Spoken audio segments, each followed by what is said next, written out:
What if I told you that people decide whether they like you within the first 7 seconds of meeting you? And what if there was a way to tip those scales in your favor, to create instant rapport with almost anyone you meet? Here's the secret that social psychologists have known for decades: subtly mirror their body language, posture, and speaking pace. If they lean forward while talking, you lean forward a moment later, not immediately, but after a natural delay of perhaps 5 to 10 seconds. If they speak slowly and deliberately, you slow down your own speech to match their rhythm. If they gesture with their hands, you incorporate gentle hand movements too. If they cross their legs, you might do the same after a short while. But here's the crucial part: make it natural, like a soft echo rather than an obvious reflection. The mirroring should be subtle enough that they don't consciously notice it, yet present enough that their subconscious picks up on the similarity. People instinctively trust and feel comfortable around those who seem similar to them. It's as if their subconscious whispers, "This person gets me. They understand my rhythm. We're on the same wavelength." This effect is so powerful that it happens automatically between people who genuinely like each other. Friends and romantic partners naturally start mirroring each other's body language without even thinking about it. By consciously doing what happens naturally in positive relationships, you can accelerate the building of rapport and trust. Studies have shown that job candidates who mirror their interviewers are more likely to be hired. Salespeople who mirror customers close more deals, and even waiters who mirror diners receive larger tips. The key is subtlety and selectivity. Don't mirror every single movement that's robotic and creepy. Instead, pick a few key elements to echo: overall posture, speaking tempo, energy level, or a particular gesture they use frequently. Too obvious, and it feels like mockery. Just right, and they walk away feeling like they've met someone truly compatible, someone they'd like to see again, though they couldn't quite explain why. The power of the pause. There's a moment just before you speak in anger where everything hangs in balance. What happens next could save or destroy a relationship. It's a crossroads that appears in an instant and vanishes just as quickly. When someone says something that makes your blood boil, try this. Pause for exactly 3 seconds before responding. Count them slowly in your mind. In those 3 precious seconds, something remarkable happens in your brain. The emotional flood that was about to pour out through your mouth gets redirected through your rational mind instead. The amygdala, your brain's alarm system that triggers fight or flight responses, starts to calm down. The prefrontal cortex, responsible for rational thinking and impulse control, gets a chance to engage with the situation. The angry words that were about to spill out, they often disappear completely, replaced by something far more effective and thoughtful.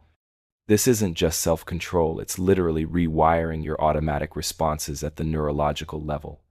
Brain imaging studies show that this brief pause allows different neural pathways to activate, ones associated with empathy, perspective-taking, and strategic thinking rather than pure emotional reaction. The more you practice this pause, the more natural it becomes, until eventually, that 3-second gap becomes your superpower in every heated conversation. Your relationships improve because people start seeing you as someone who responds thoughtfully rather than reacts emotionally. Conflicts that might have escalated into shouting matches become productive conversations. And perhaps most surprisingly, you'll notice that after using this technique several times, the initial surge of anger becomes less intense. Your brain learns that it doesn't need to hit the panic button quite so hard, because you've proven you can handle challenging moments with grace. The Benjamin Franklin Effect. This one sounds impossible, but it works like magic. The more someone helps you, the more they like you. It defies common sense, yet it's one of the most reliable psychological phenomena ever documented. Want someone to like you more? Ask them for a small favor. Not a big one that would burden them or make them feel used. Something tiny, like borrowing a pen, asking for directions to a location they know well, or requesting a small piece of advice in an area where they have expertise. When they help you, their brain creates a strange but powerful logic. I helped this person, so I must like them. People don't help those they dislike, therefore I must have positive feelings toward this person. It's called cognitive consistency. Our minds hate contradiction and dissonance, so they adjust our feelings to match our actions. If I've taken action to help someone, my brain reasons, then that person must be worthy of help, must be someone I care about on some level. Benjamin Franklin, ever the keen observer of human nature, discovered this accidentally when he asked a political rival to lend him a rare book. The man was cold and dismissive toward Franklin before the request. But after lending Franklin the book, he not only warmed to him, but began speaking to Franklin with genuine friendliness. They eventually became lifelong friends, all because of one small favor that triggered a cascade of cognitive adjustments. The beauty of this trick is that it creates a positive cycle. They help you. They like you more. So they're more willing to help you again, which makes them like you even more. Each iteration strengthens the bond. But remember, start small, express genuine and specific gratitude. Don't just say thanks, but explain exactly how their help made a difference, and never abuse this psychological quirk. Use it to build authentic relationships where both parties benefit, not to manipulate people into serving your interests at the expense of their own. The name repetition technique. There's a sound more beautiful to any person than their own name, but most people use this knowledge wrong. They either overdo it and sound like a pushy car salesman, or they underdo it and miss the opportunity entirely. When you meet someone new, don't just say their name once and forget it. Weave it naturally into your conversation at least 3 times within the first few minutes. Nice to meet you, Sarah. Then later, when she makes a point, Sarah, that's such an interesting perspective about the project timeline. And before you part, Sarah, I really enjoyed our conversation and look forward to working together. But here's what most people miss. It's not just about repetition. When you say someone's name, you're sending a powerful signal that they matter enough for you to remember and use something personal to them. Their brain literally lights up with recognition and pleasure. Neuroscience studies using fMRI scans show that hearing our own name activates unique patterns in our brain, engaging areas associated with self-reference and social cognition.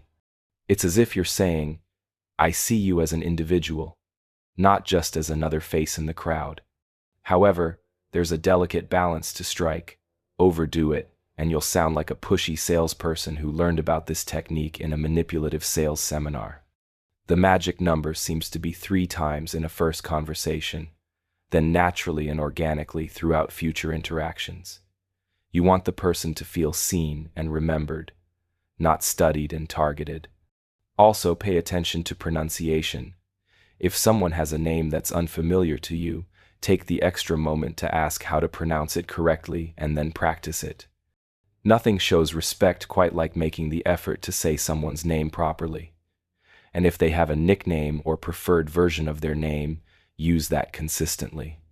People will walk away from conversations with you feeling like you really saw them, like they made a genuine connection rather than just exchanging pleasantries with another forgettable acquaintance. The foot in the door phenomenon.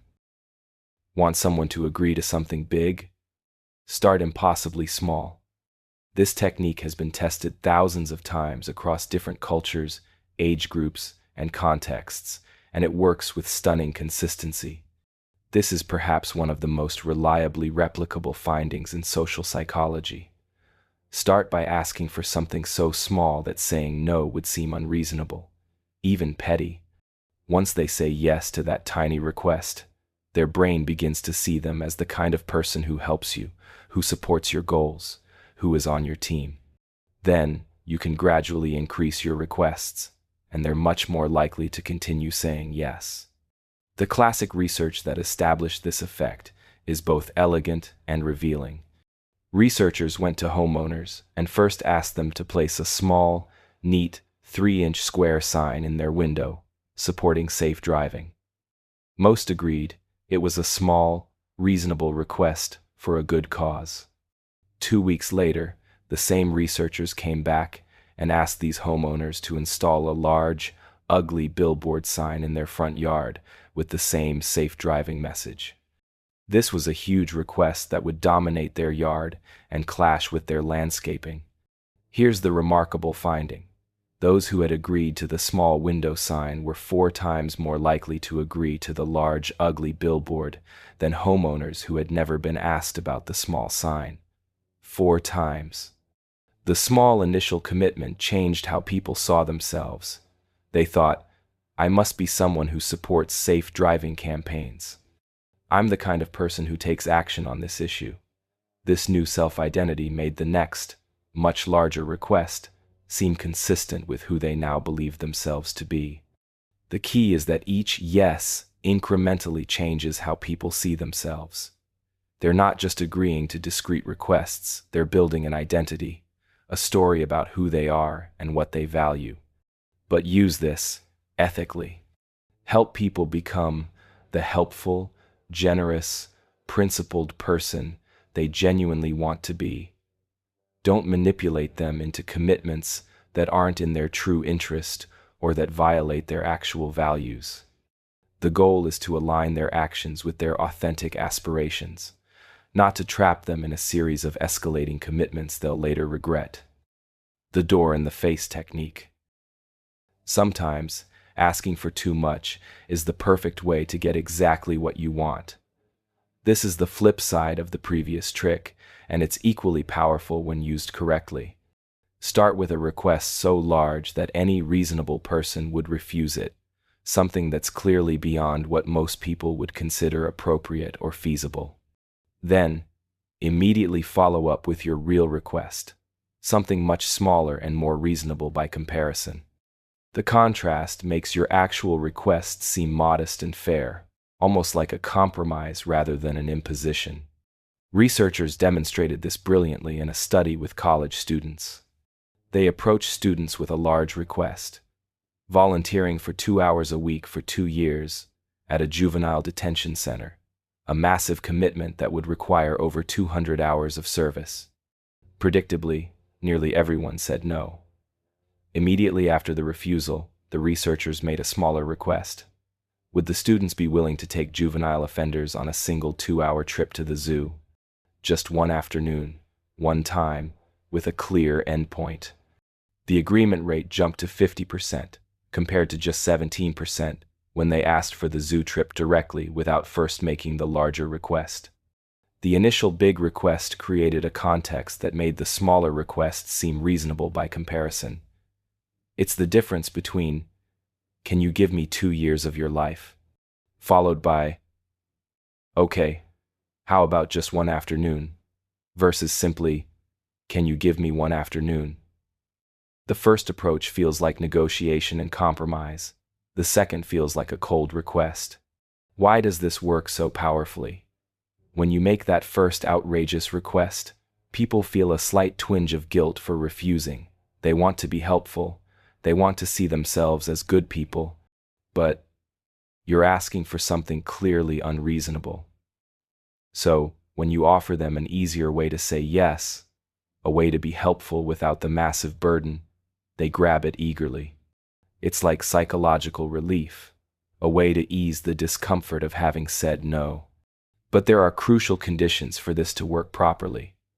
The second request must come immediately after the first refusal. If you wait, the contrast effect weakens. Both requests should be made by the same person or organization, so it feels like negotiation rather than separate encounters. And most importantly, use this to create win-win situations, not to trick people into things they'll regret. The goal is finding solutions that work for everyone, using the contrast to help people say yes to things that genuinely benefit them too. The Zeigarnik Effect. Your brain has a secret obsession with unfinished business, and you can use this obsession to your advantage in ways that seem almost like mental superpowers. Have you ever noticed how you can forget a completed task almost instantly, but an interrupted one haunts your mind for hours, sometimes days? You close a project and it vanishes from your thoughts, but stop halfway through folding laundry and you'll think about it repeatedly until it's done. This is the Zeigarnik Effect, named after Russian psychologist Bluma Zeigarnik, who first noticed it in the 1920s when she observed that waiters could remember complex orders with perfect accuracy until the food was served, then immediately forgot them completely. This phenomenon reveals something profound about how our brains manage attention and memory. Your mind gives priority status to incomplete tasks, keeping them active in your working memory, bringing them up during quiet moments, nudging you with reminders. Completed tasks get filed away and forgotten. Your brain clears them out to make room for active concerns. You can harness this effect in two powerful ways. First, when you want to remember something important or continue thinking about a problem, don't fully complete your thought about it. If you're working on a difficult problem and need to take a break, stop in the middle of your thinking, leave a mental loose end dangling. Your brain will keep working on it in the background, often producing insights during your break that wouldn't have come if you'd forced yourself to finish before stopping. Second, when you're procrastinating on a big project, don't aim to finish it. Don't even aim to make significant progress. Just aim to start it, to do the tiniest first step. Once you begin, your brain's natural tendency will be to want to complete it. The Zeigarnik Effect creates psychological tension around unfinished tasks, and your mind seeks to resolve that tension by completing what was started. Even if you stop after just 5 minutes, you'll find yourself thinking about the project later, looking for opportunities to continue, feeling pulled back to it. It's like creating a mental itch that your brain desperately wants to scratch. This is why writers are often told to stop in the middle of a sentence when ending a writing session. It makes starting again the next day much easier, because your mind has been chewing on that incomplete sentence and knows exactly how to continue. The mere exposure effect. The more familiar something becomes, the more we like it. This simple truth shapes everything from friendships to food preferences, from political opinions to product choices. And most of the time, we have no idea it's happening. Scientists have found that we tend to prefer things we've been exposed to more often, even if we don't consciously notice the repetition. In one fascinating study, researchers flashed Chinese characters on a screen so quickly that participants couldn't consciously see them just milliseconds below the threshold of awareness.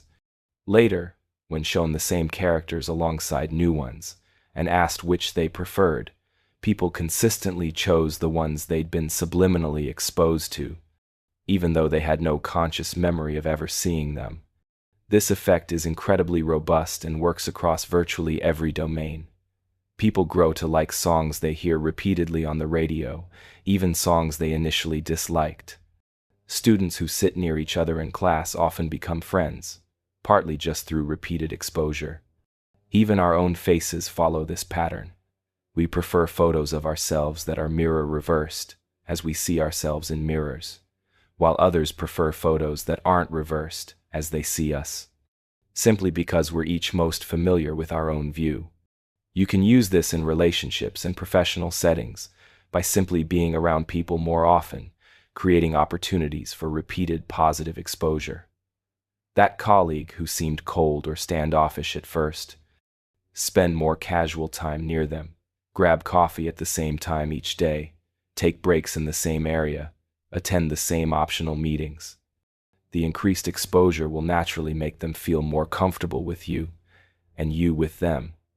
Familiarity breeds liking, almost automatically. But here's the crucial catch. This only works if the initial interactions are neutral or mildly positive. If someone already actively dislikes you, more exposure might just make them dislike you more, giving them more opportunities to reinforce their negative impression. The mere exposure effect enhances existing slight, positive, or neutral feelings, but it doesn't reverse negative ones. So start with friendly, brief encounters that leave positive or at least neutral impressions, and let familiarity work its magic over time. Don't force intense interactions early on. Instead, Aim for frequent but low-pressure encounters that allow the mere exposure effect to do its subtle work. Over weeks and months, people who were strangers or acquaintances gradually become familiar presences, and that familiarity translates into comfort, trust, and often genuine friendship. The anchoring bias. The first number someone hears influences every decision that follows. This knowledge is worth its weight in gold, whether you're negotiating a salary, selling a house, or setting project timelines. When negotiating anything, salary, house price, project deadline, budget, or even where to meet for dinner, the first number mentioned sets an invisible anchor in everyone's mind. All subsequent discussions revolve around that initial figure like planets orbiting a sun. People make adjustments away from the anchor, but those adjustments are typically insufficient. Even when the anchor is obviously random or irrelevant, it still exerts influence on our judgments. One study demonstrated this dramatically by asking real estate agents to value a house. Some were shown a listing price of $119,900. Others were shown a listing price of $149,900 for the exact same house. The agents with the higher anchor gave valuations that were on average $10,000 higher than those with the lower anchor, even though these were experienced professionals who insisted that listing prices didn't influence their objective assessments. If you're selling something worth $100 and the first offer mentioned is $150, the final price will likely be higher than if the first mention was $80. Real estate agents understand this intimately. They often show overpriced houses first, making everything else seem reasonable by comparison. When they finally show you a house at market value, it feels like a bargain after you've seen the overpriced options. You can use this ethically by doing your research first and being strategic about who mentions numbers first. If you're negotiating salary, research the market rate thoroughly and mention the higher end early in the conversation before the employer can anchor you with a lower number. If you're a freelancer setting project fees, mention your rate before asking about their budget. If you're setting a project timeline, mention a slightly longer time frame initially so that if you need to adjust, you're moving toward the anchor rather than away from it into uncomfortable territory. But remember, extreme anchors backfire because they lose credibility. If you're interviewing for a job that typically pays $60,000 to $70,000 and you anchor at $200,000, you'll seem delusional rather than confident. Set your anchor high or low if you're buying rather than selling, but keep it within the realm of possibility, within a range that might be aggressive but isn't absurd. The sweet spot is an anchor that makes people stretch, but doesn't make them walk away from the negotiation entirely. The Reciprocity Principle. Give first, receive later. But there's a specific way to give that multiplies your returns tenfold. The art isn't just in giving, it's in what you give, how you give it, and when. Humans are hardwired to return favors. It's so deeply embedded in our psychology that we feel physically uncomfortable when we owe someone something, when the scales of give and take are unbalanced. Anthropologists believe this reciprocity instinct was crucial for early human survival communities that practiced mutual aid, and reciprocal exchange thrived, while those that didn't died out. The instinct is so strong that it transcends cultures, appearing in every human society ever studied.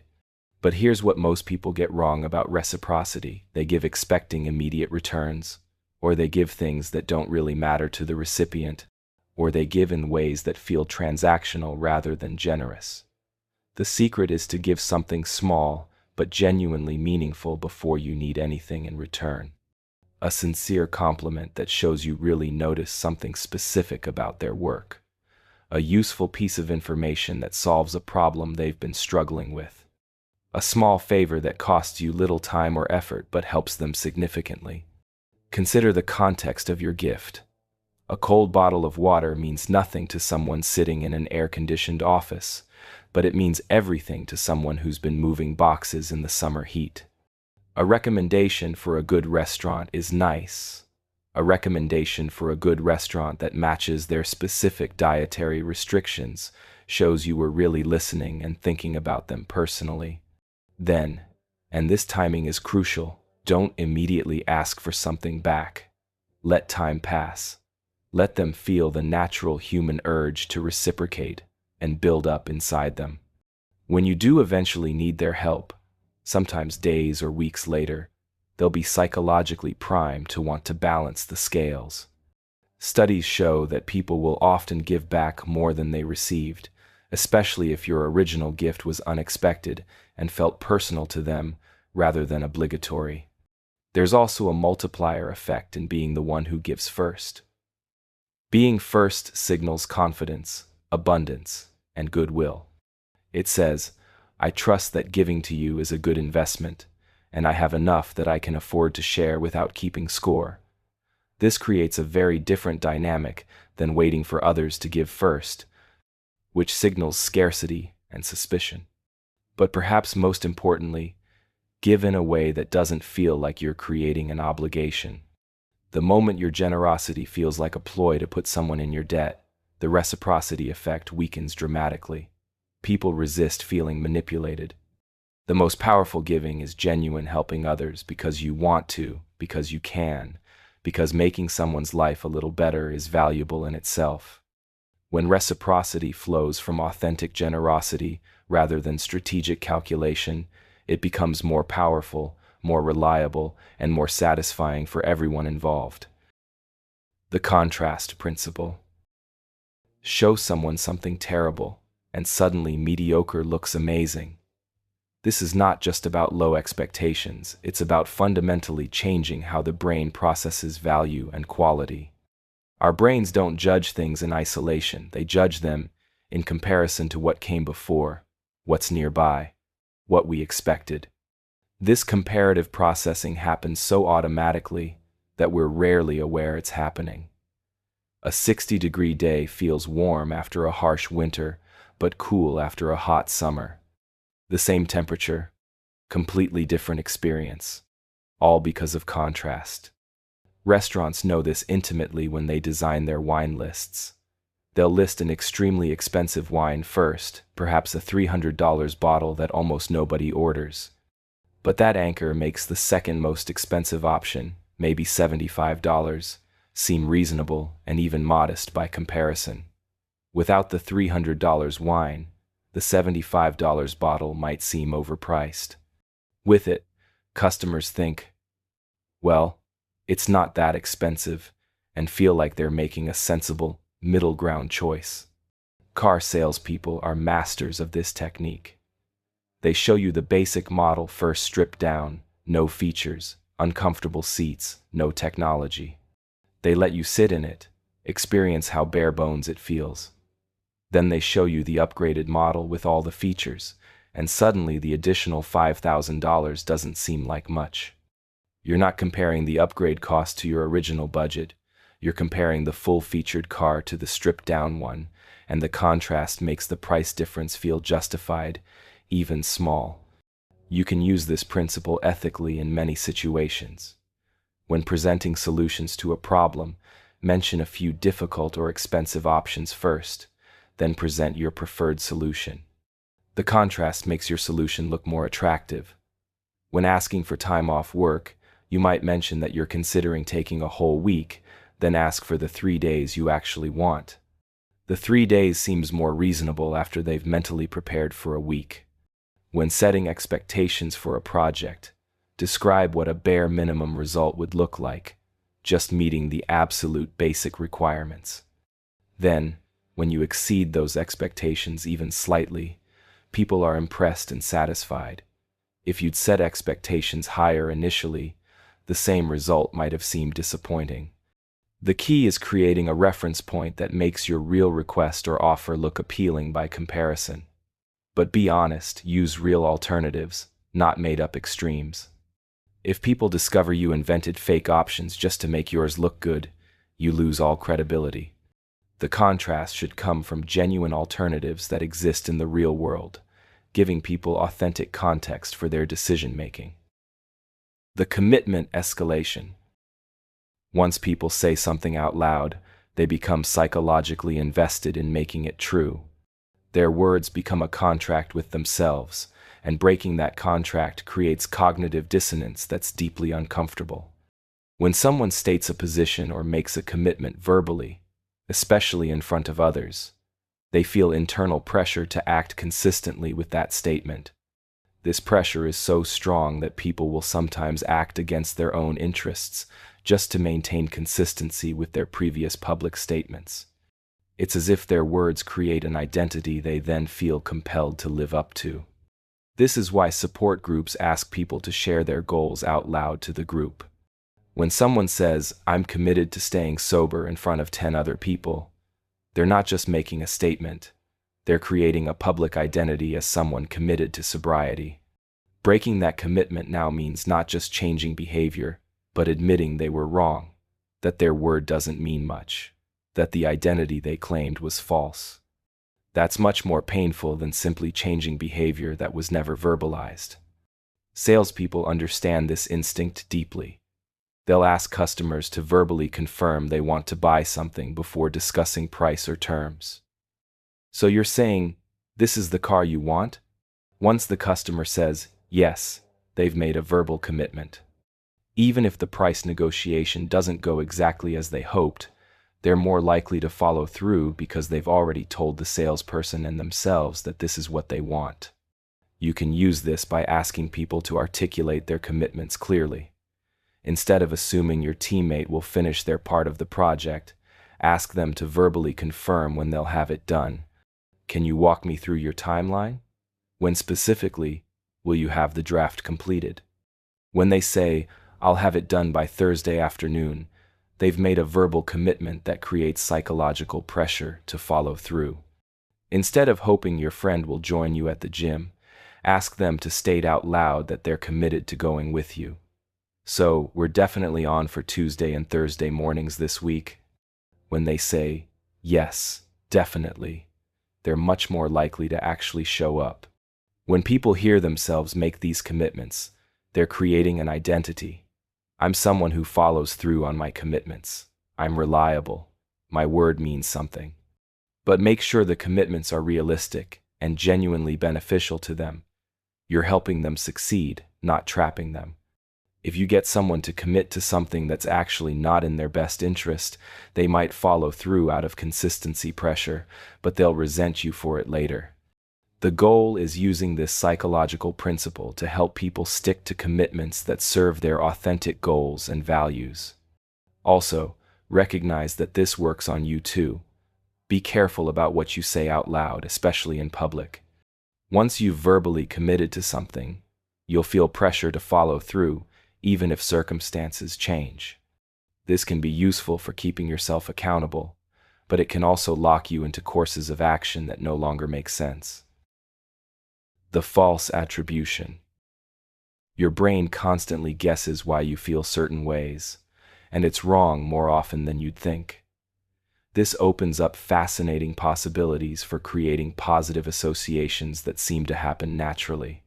People often misidentify the source of their emotions, attributing feelings to the wrong cause. You feel anxious, but instead of recognizing it's because you had too much coffee, you think you're anxious about the meeting later. You feel happy, but instead of recognizing it's because the sun is shining, you attribute it to the email you just received. Our brains are constantly generating explanations for our emotional states, and those explanations are often inaccurate. You can use this knowledge to create positive associations that feel organic and authentic. If you want someone to feel good about you or your ideas, meet them in places or situations that naturally make them feel good. Grab coffee at their favorite spot where they already have positive associations.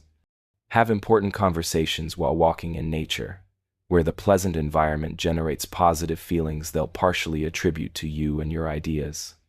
Schedule meetings right after their lunch break when they're likely to be in a better mood from satisfying their hunger. Their brain will partially attribute those positive feelings to you, even though the real source was the environment or timing. This isn't dishonest. You're genuinely creating pleasant experiences. You're just being strategic about when and where you have important interactions, knowing that context influences how people feel and how they'll remember the interaction later. Researchers have found that people rate others as more attractive when meeting them on a scary suspension bridge, mistaking fear arousal for romantic attraction, or more trustworthy when holding a warm cup of coffee.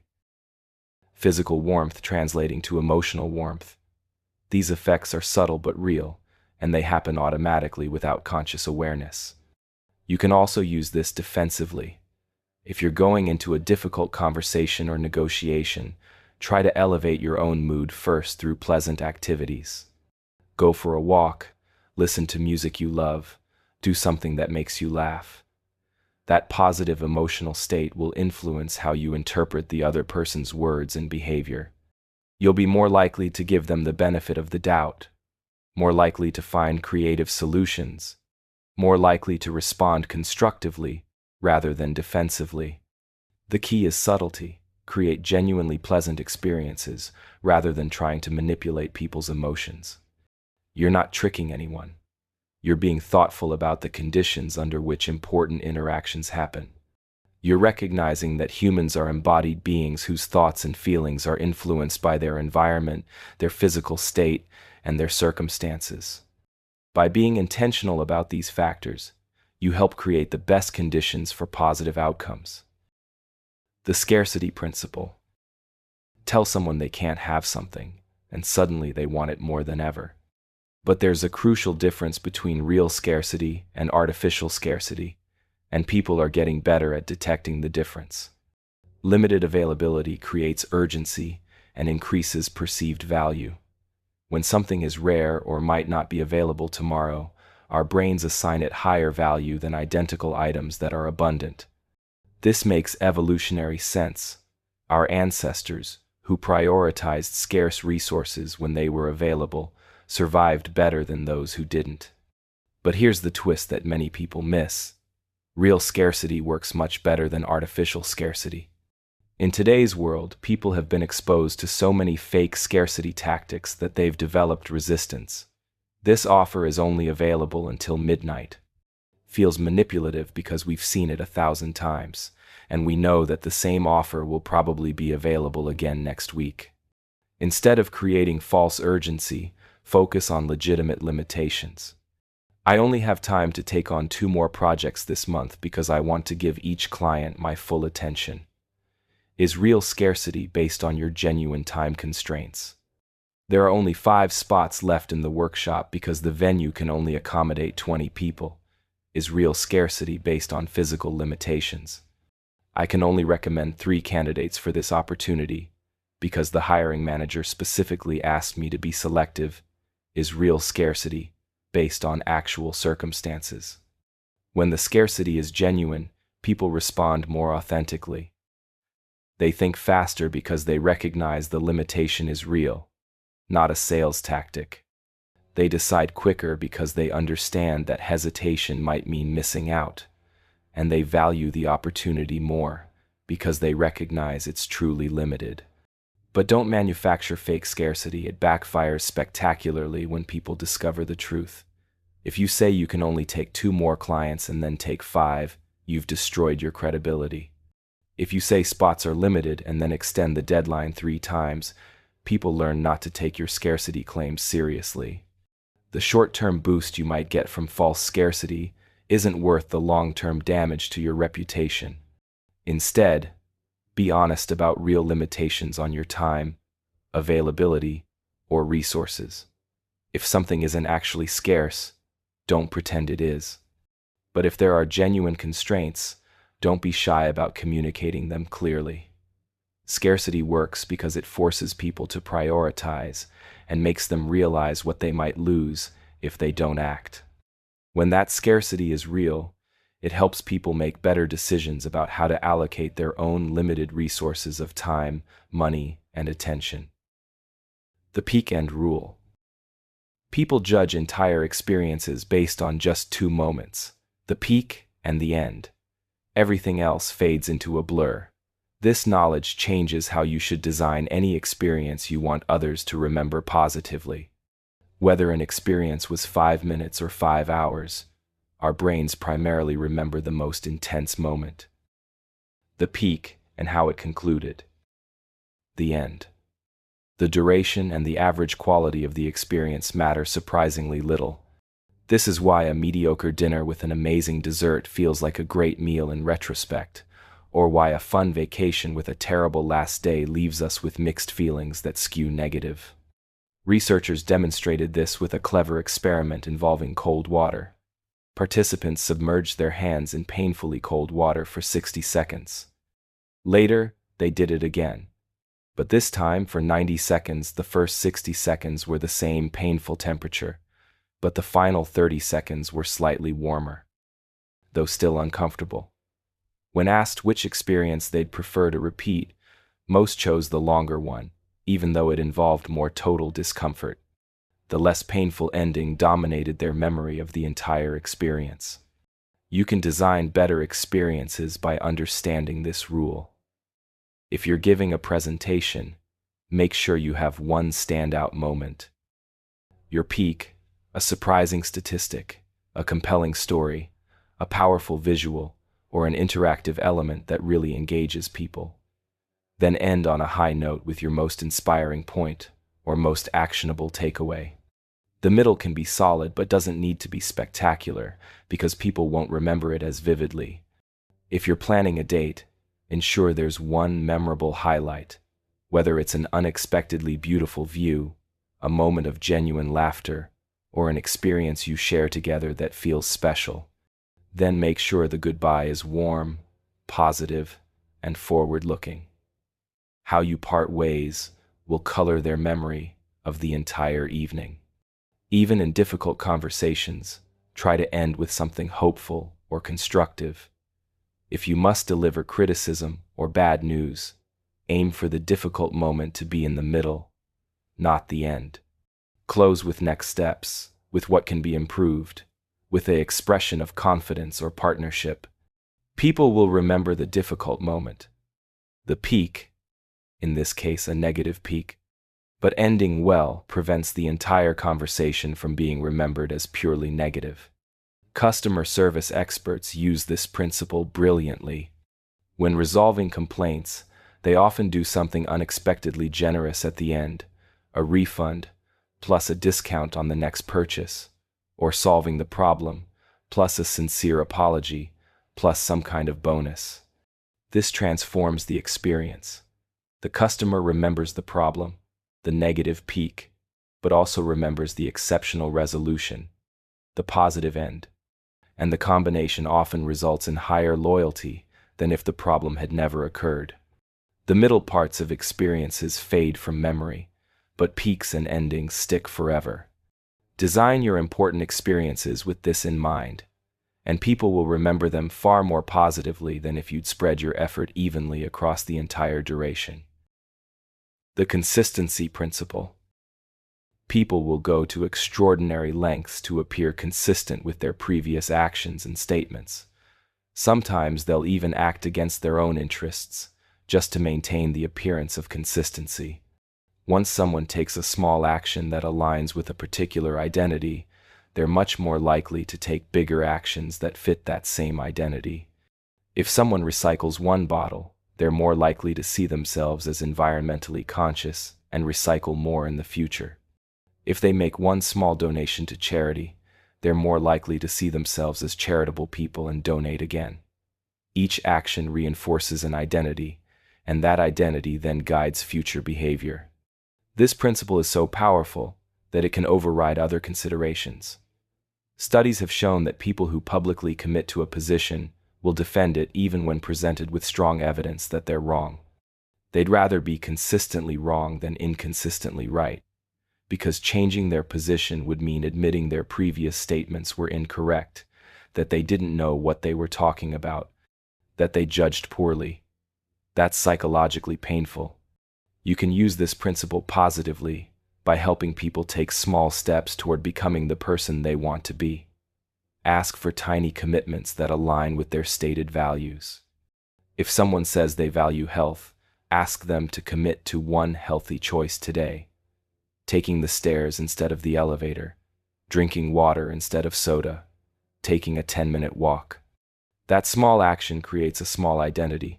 I'm someone who makes healthy choices. Tomorrow, it's easier to ask for another healthy choice because they're building on an existing identity rather than creating a new one. If they say they're a team player, ask them to help with one small team task. Once they've helped, they've acted in accordance with being a team player, which makes future helping more likely because it's now consistent with their demonstrated identity.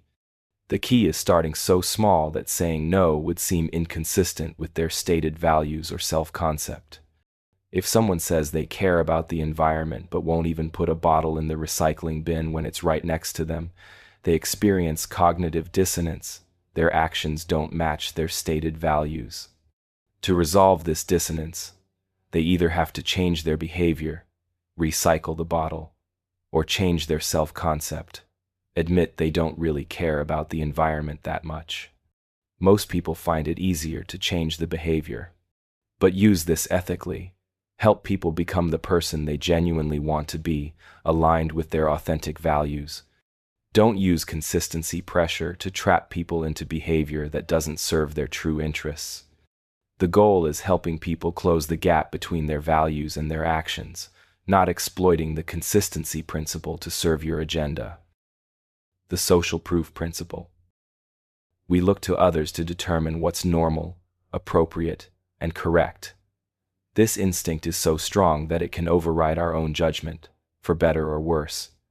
When we're uncertain about how to behave, we automatically look around to see what others are doing. This social proof provides a mental shortcut. If everyone else is doing it, it's probably the right thing to do. This makes evolutionary sense. Our ancestors who paid attention to what the group was doing, running away from danger, gathering certain plants, survived better than those who insisted on figuring everything out independently. Hotels discovered the power of social proof when they tested different messages encouraging towel reuse. Help save the environment was modestly effective. But most guests reused their towels, increased reuse by 33%. The power of knowing what others do is enormous. And the effect was even stronger when the message was more specific. Most guests who stayed in this room reused their towels, increased compliance even more, because the social proof came from people in the exact same situation. You can use this by mentioning what similar others do, but you must be truthful about it. Most people in your situation choose. Other managers I work with typically. People who care about quality usually. These statements provide social proof that makes certain choices feel normal and validated. But be careful, false social proof backfires spectacularly when discovered. If you say, most of our clients prefer this option, and the person later discovers that's not true, you've destroyed your credibility. The most powerful social proof comes from people who are genuinely similar to your audience. Same industry, same role, same challenges, same values. A testimonial from someone in the same industry carries much more weight than a generic endorsement. When possible, be specific with your social proof. 73% of our clients see results within 30 days, works much better than most clients see results quickly. Specific numbers feel more credible and provide clearer expectations. Also, remember that social proof can create negative effects. If you tell teenagers that most students try drugs, you've actually increased the likelihood that any individual teenager will try drugs, because you've made it seem normal. When combating negative behaviors, focus on the positive majority. Most students choose not to use drugs, rather than emphasizing how common drug use is. The principle is neutral. It amplifies whatever behavior you highlight as common. Use it to encourage behaviors that genuinely serve people's interests, and be honest about what actually is common versus what you wish was common. The authority principle. People instinctively defer to expertise, but you don't need a PhD to be seen as an authority. Authority can be established in subtle, authentic ways that don't require credentials. We're programmed to respect authority figures, a holdover from childhood when following parents and teachers kept us safe and helped us learn. In adulthood, This instinct persists. We give more weight to expert opinions. We're more likely to comply with requests from authority figures, and we're more persuaded by information from credible sources. But authority isn't just about formal credentials. It can be established through multiple channels. When appropriate, share relevant credentials, but do it contextually, not as bragging. Instead of, "I have a PhD in psychology," try weaving it naturally into the conversation. When I was doing my doctoral research, I discovered. The credential comes across as relevant context rather than status seeking. Mention your experience, but make it specific and relevant.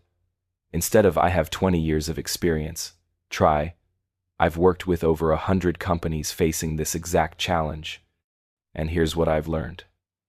Specific experience that directly applies to the current situation carries more weight than generic experience claims.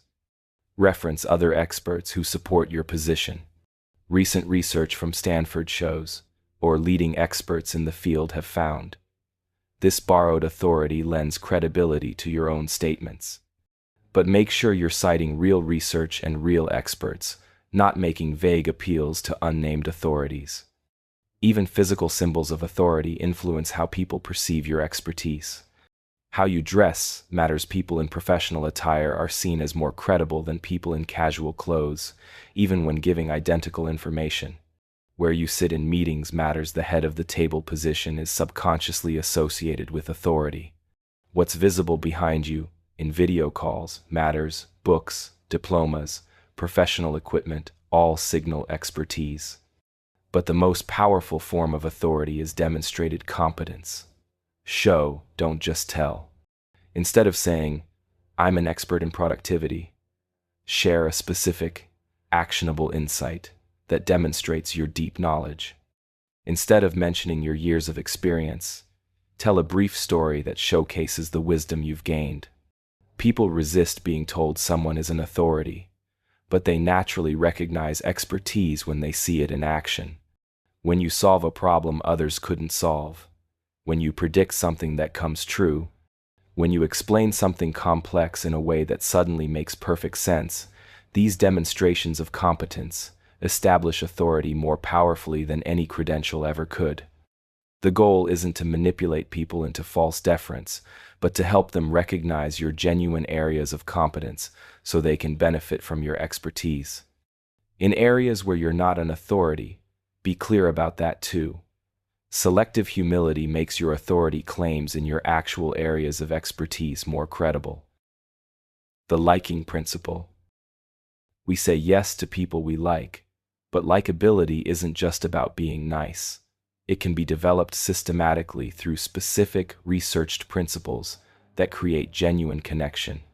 People prefer to work with, buy from, and help those they like.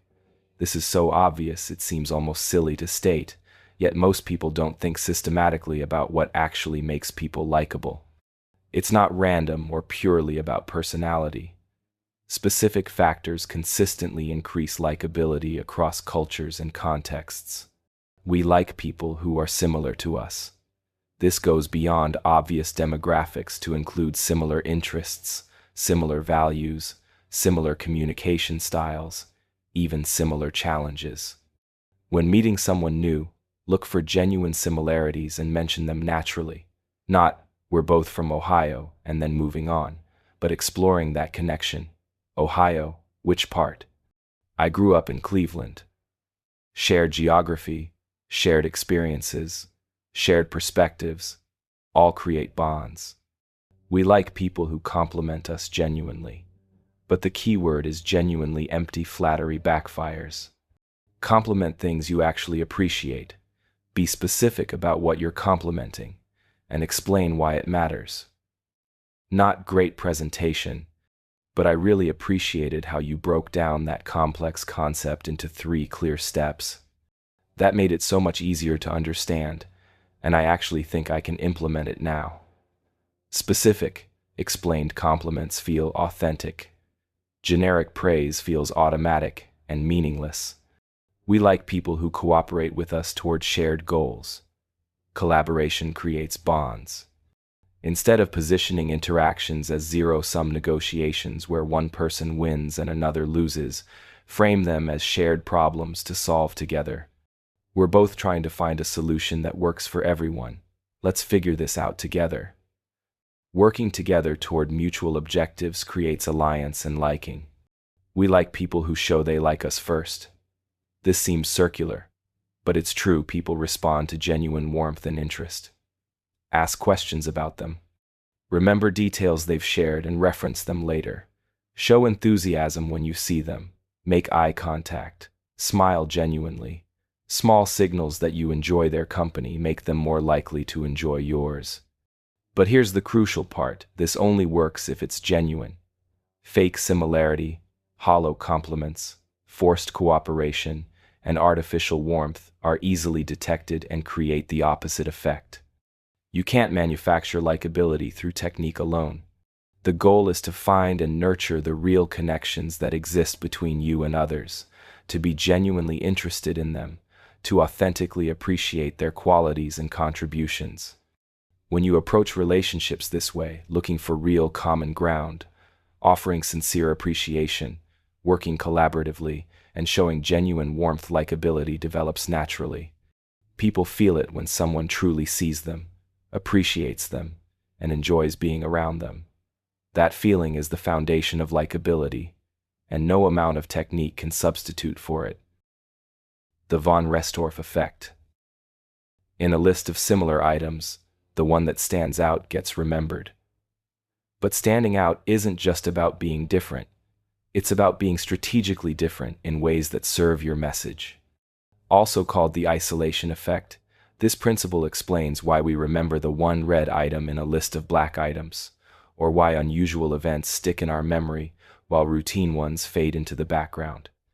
Our brains are wired to notice and remember anomalies because, for our ancestors, the unusual thing might have been either an opportunity or a threat. Either way, it deserved attention and memory storage. You can use this to make important information more memorable. When giving a presentation, make your key point visually different from everything else. Use a different background color for that one crucial slide, a different font size, a different layout entirely. The contrast signals to your audience's brain, this is important, this is different. Pay attention and remember this.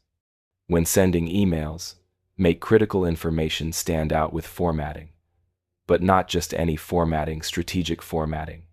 A wall of bold text becomes noise.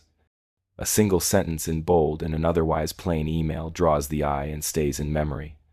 When introducing yourself at a networking event, mention one unique and interesting fact that sets you apart from others in your field. Not random weirdness, but a distinctive quality that's genuinely relevant and memorable. Here's a real-world example. In a study, participants were shown a list of items. Most were words, but one item was a number. Later, nearly everyone remembered the number, even if they couldn't recall most of the words. The number stood out through its difference, and that difference made it stick in memory. But there's a crucial caveat: don't overuse this technique. If everything is highlighted, nothing stands out. If every slide in your presentation has a different dramatic design, nothing feels special. If you share 10 unique facts about yourself, none of them register as particularly distinctive. Choose one or two truly important elements to emphasize, and let the contrast do the work of signaling their importance. Also, consider the type of distinction you create. Standing out in a way that's jarring or unprofessional might make you memorable for the wrong reasons. The goal is strategic memorability that enhances your message, not random attention-seeking that distracts from it. Make important things different in ways that make them clearer, more impactful, and more useful to your audience. The halo effect. One positive trait creates a glow that makes everything else look better. This effect is so powerful that it can completely override objective assessment of other qualities. When we perceive someone as having one highly positive quality, we automatically assume they have other positive qualities too. It's a mental shortcut that saves processing time, but often leads to inaccurate judgments. Attractive people are often perceived as more intelligent, more trustworthy, and more competent than they actually are. Well-dressed people are seen as more capable and reliable. People who speak confidently are assumed to be more knowledgeable, even when they're wrong. This isn't just about physical appearance. Any strong positive attribute can create a halo. If someone solves one problem brilliantly, we assume they'll be brilliant at solving other, unrelated problems. If a company has exceptional customer service, we assume their products must be high quality too. If a brand is associated with luxury, we assume everything they make is premium, even if some products are actually mediocre. You can leverage this by identifying your strongest positive trait and making sure it shines early in interactions. If you're highly knowledgeable about your field, demonstrate that expertise quickly and impressively. Share an insight that makes people think, "Wow, this person really knows their stuff." If you're particularly reliable, mention a time when your reliability made a crucial difference. Tell a brief story that illustrates your dependability in action. If you're creative, share a creative insight or solution early in the relationship. Show your creative thinking through an unusual perspective or an innovative approach to a common problem. Once people form a positive impression in one area, they'll be more likely to see your other qualities in a positive light too. But this effect can work in reverse. It's sometimes called the horns effect, when one negative trait creates negative assumptions about everything else. A single typo in an important email can make someone question your attention to detail in all areas. Being late to a first meeting can make people doubt your reliability in general. One visible weakness can cast a shadow over your strengths. So use this knowledge defensively as well. Be extra careful about first impressions and early interactions. Make sure your weakest areas don't undermine your strongest ones. If you're not naturally organized, invest extra effort in appearing organized during important interactions. Use tools, checklists, and systems to compensate. If you're not naturally punctual, set multiple alarms and build in buffer time to ensure you're never late to important meetings. The goal isn't to be perfect or to present a false image. It's to be strategic about which of your genuine strengths you highlight first, and to ensure that minor weaknesses don't create disproportionately negative impressions that overshadow your real capabilities. The Endowment Effect. People value things more highly simply because they own them. Possession creates attachment, and that attachment distorts our perception of value in predictable ways. Once someone possesses something or even just imagines possessing it, they value it more than they did before they owned it. This isn't rational, it's the same object with the same objective qualities. But ownership changes our relationship to things. Studies have shown that people who own an item will demand more money to sell it than they would have been willing to pay to buy that same item. The act of ownership increases perceived value. This happens because ownership creates a psychological connection. Once something is mine, losing it feels like a loss, and we hate losses more than we enjoy. Equivalent gains. This is loss aversion, which we'll explore later. The coffee mug sitting on my desk becomes my coffee mug, and parting with it now feels like losing a piece of my territory, my identity. Car salespeople understand this instinct deeply. They encourage test drives not just so you can evaluate the car, but so you can start to feel like it's yours. You adjust the mirrors, you program your favorite radio stations, you imagine your daily commute in this vehicle. You're mentally taking ownership before you've purchased anything. When you return the car to the dealership, there's a small sense of loss, giving up something that briefly felt like yours. Software companies offer free trials for the same reason. They know that once you've integrated their tool into your workflow, customized it to your preferences, and started seeing benefits, giving it up will feel like a loss, even though you never technically owned it. You'll be more likely to pay for the subscription than if they'd asked for payment up front without the trial. Retailers have generous return policies partly because they know that once you take something home, unpack it, and start using it, you're much less likely to return it. It's yours now, and returning it requires admitting you made a mistake and accepting the loss of something you've come to see as part of your possessions. You can use this principle ethically by helping people imagine ownership or experience temporary possession of your ideas and solutions. Instead of just describing a solution, help them visualize implementing it in vivid detail. Use phrases like, "when you use this approach," or "once this is in place in your organization," rather than, "if you decide to try this." The language of not of course of you are. Assumed ownership helps them mentally take possession. Let people try your suggestions on a small scale first. Offer a trial period, a pilot program, a test run. Once they experience even small benefits, they'll be more invested in the larger change because they've started to take psychological ownership of it. The approach has become theirs in some sense, and abandoning it now would feel like a loss. The key is making the leap from consideration to experience as small and risk-free as possible. Lower the barriers to trying something, and let the endowment effect do its work. Once people have experienced ownership, even temporarily, they value what they have far more than they valued the mere possibility of having it. The loss aversion principle. People hate losing things twice as much as they like gaining things. This asymmetry in how we value losses versus gains is one of the most powerful forces in decision-making.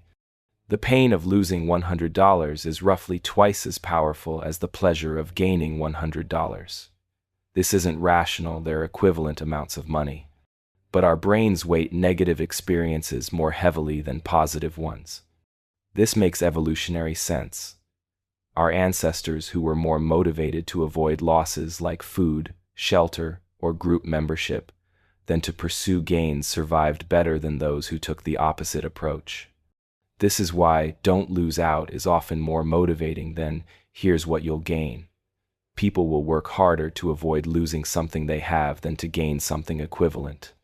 They'll take bigger risks to prevent losses than they will to achieve gains. They'll feel worse about losing $50 than they feel good about finding $50. You can frame your communications to tap into this natural bias, but do so ethically. Instead of, "this will save you money," try, "this prevents you from wasting money you're currently losing." The framing emphasizes what they're losing now, rather than what they might gain.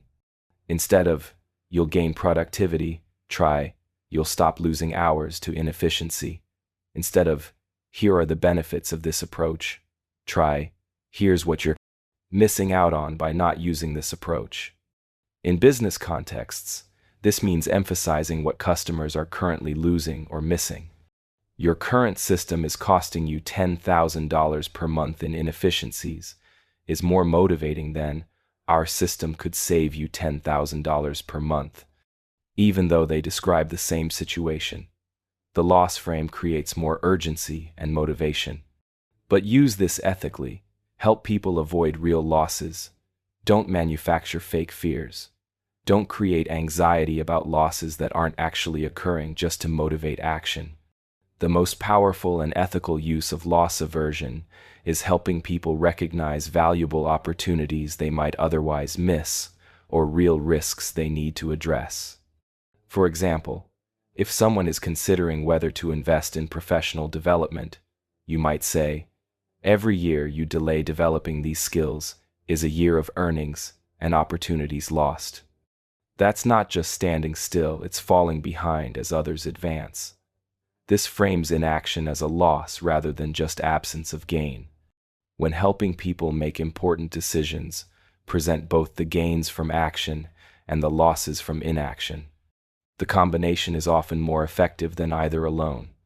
If you implement this, you'll gain efficiency and save money. Gain frame. If you don't, you'll continue losing productivity and resources to the current inefficient system. Loss frame. The loss frame provides urgency. The gain frame provides positive motivation.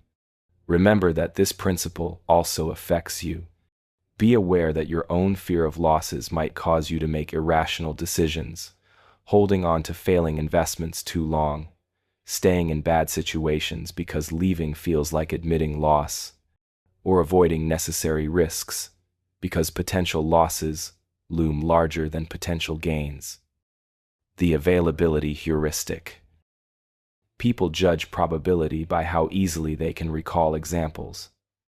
If examples come to mind easily, we assume the thing must be common, regardless of actual statistics. We think shark attacks are more common than they are because they're dramatic and frequently reported in the news, making them easy to recall. We overestimate the danger of flying and underestimate the danger of driving because plane crashes get intense media attention while car accidents are so common they rarely make headlines. If we can easily think of examples, our brain concludes, this must happen a lot. This mental shortcut usually serves us well. Things we encounter frequently are genuinely easier to recall, so availability often correlates with actual frequency. But the correlation breaks down when certain events are particularly memorable or heavily publicized, making them easy to recall even though they're actually rare. You can use this by making your points more memorable and vivid, ensuring they come to mind easily when people think about related topics. Instead of sharing abstract statistics, tell specific, concrete stories. I worked with a company that was losing $50,000 per year to this exact problem. Is more memorable than, this issue costs companies money. Instead of describing general benefits, give concrete examples that people can visualize. One client used this approach and closed a deal they'd been working on for 6 months within 2 weeks. Creates a vivid mental image that's easy to recall later. Abstract benefits fade from memory. Specific stories stick. Instead of making general claims, provide specific instances. If you want someone to believe something is common or likely, give them several easy-to-remember examples. If you're warning about a risk, help them visualize exactly what could go wrong, make it concrete and specific enough that they can picture it clearly. The key is vividness and specificity. Generic information gets lost in the blur of everything else we hear. But a vivid example with specific details creates a lasting memory that comes to mind easily when relevant situations arise. And when that example comes to mind easily, people will judge that whatever it illustrates must be common or likely. But be honest about the actual prevalence or probability of what you're describing. Don't manipulate people's perceptions of real risks just to serve your purposes. If something is genuinely rare but you make it seem common through vivid examples, you're not helping people make good decisions, you're distorting their understanding of reality for your benefit. Use the availability heuristic to help important truths stick in memory, to make real risks appropriately salient, and to ensure that valuable information is easily recalled when needed. Don't use it to make rare problems seem common, or to exaggerate risks just to motivate action. The confirmation bias. People seek information that confirms what they already believe and ignore information that contradicts it.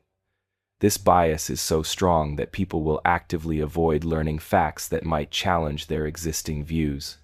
We don't objectively evaluate all information. We're drawn to information that supports our existing beliefs and skeptical of information that challenges them.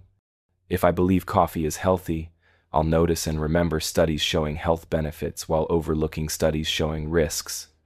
If I believe remote work is more productive, I'll see examples of remote workers succeeding and attribute failures to other causes. This isn't dishonesty or stupidity, it's how human cognition works. Our beliefs are tied to our identity, and challenging our beliefs feels like a personal attack. It's psychologically comfortable to find evidence we were right, and psychologically uncomfortable to discover we were wrong. You can work with this instead of against it, by finding angles that align with what people already believe. If someone values efficiency, frame your idea in terms of efficiency gains, show how it aligns with their existing belief that efficiency matters. If they prioritize safety, emphasize the safety benefits, and show how your approach honors their value for safety while improving outcomes. If they care about tradition, show how your approach respects and builds on traditional values rather than abandoning them.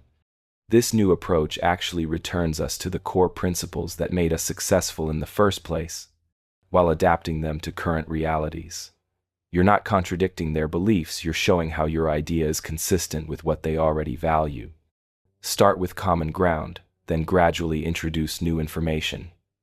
People are much more open to ideas that feel like extensions of their existing beliefs rather than challenges to them. If you begin by agreeing with something they believe, they're more receptive when you later add nuance or additional perspectives. The key is genuinely finding these connection points, not manipulating people's existing biases. Look for authentic ways your idea aligns with their values and beliefs. If there's no genuine alignment, you'll struggle to persuade them no matter what technique you use. But if there are real connections, highlighting them helps people see your idea as compatible with their existing worldview rather than threatening to it. Also recognize this bias in yourself. Actively seek out information that challenges your beliefs. Ask, what would I need to see to change my mind about this? Look for smart people who disagree with you and genuinely try to understand their perspective. The goal isn't to abandon all your beliefs, but to hold them with appropriate confidence based on evidence rather than confirmation bias. The 2-minute rule. If something takes less than 2 minutes, do it immediately rather than adding it to a task list. This simple rule prevents small tasks from accumulating into overwhelming lists. The mental overhead of tracking a small task often exceeds the effort of just doing it. When you immediately handle quick tasks, you prevent the buildup of mental clutter. Your task list stays focused on items that actually require dedicated time and attention. The rule also creates momentum. Completing small tasks immediately provides frequent small wins that maintain energy and motivation. Each completion, no matter how minor, provides a tiny sense of accomplishment. These accumulate throughout the day and improve your overall sense of productivity. The 2-minute threshold is somewhat arbitrary. The principle is about immediately handling things that are quick relative to the overhead of tracking them. For some people and contexts, the threshold might be 1 minute or 5 minutes. The key is recognizing when tracking a task takes more effort than executing it. You can also use a version of this rule for habit building. When building a new habit, start with a version so easy it takes less than 2 minutes. Want to start exercising?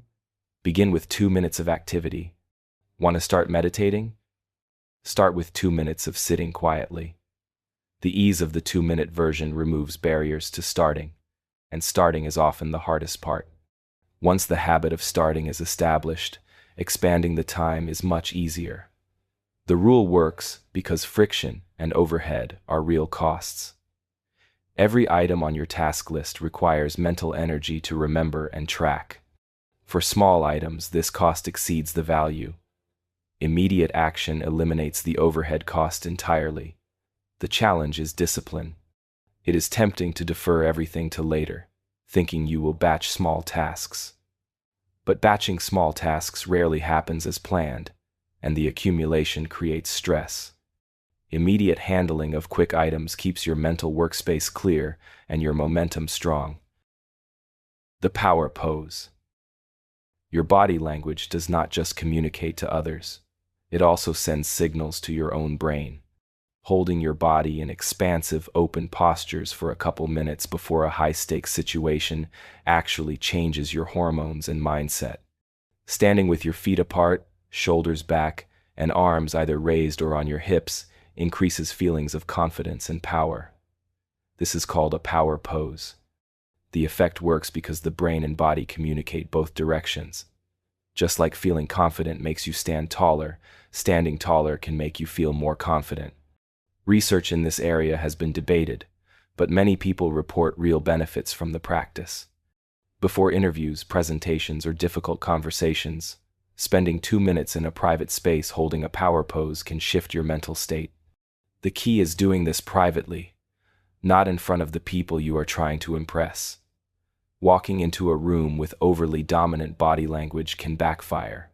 The pose is for you, not them. Slumped, closed body postures do the opposite. they can actually make you feel more nervous and defeated.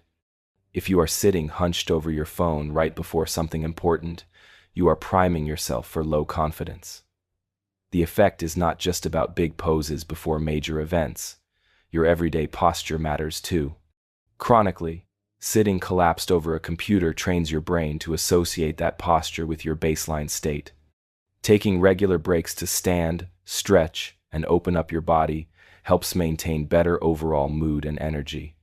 Some people find that changing their physical state is faster and easier than trying to change their mental state directly. If you are feeling anxious or unmotivated, changing your posture and movement can shift your internal experience faster than trying to think your way into feeling different. The connection between body and mind is bidirectional and immediate. Physical changes create mental changes and vice versa. Understanding this gives you another tool for managing your state. Beyond just posture, movement itself affects mood and cognition. Walking while thinking about a problem often leads to better solutions than sitting still. The physical movement seems to facilitate mental movement. Similarly, exercise before cognitively demanding tasks improves performance. The body-mind connection is not mystical or vague. It is a physiological reality where physical states influence neurochemistry, which influences thoughts and emotions. Using your body strategically to influence your mind is simply leveraging this natural connection. The Decoy Effect. Adding a clearly inferior option makes other options look more attractive. The decoy isn't meant to be chosen, it's meant to influence how people perceive their other choices. Movie theaters sell small popcorn for $3, medium for $6.50, and large for $7. Almost nobody buys the medium, and that's precisely the point. The medium is deliberately overpriced to make the large seem like an incredible bargain. You get significantly more popcorn for just 50 cents more. The large seems like obvious value, but only in comparison to the overpriced medium decoy. Without the medium, people would evaluate the large on its own merits. Is large popcorn worth $7? With the medium decoy present, the question becomes, is it worth 50 cents more to get so much more popcorn? The presence of the decoy changes the entire decision framework.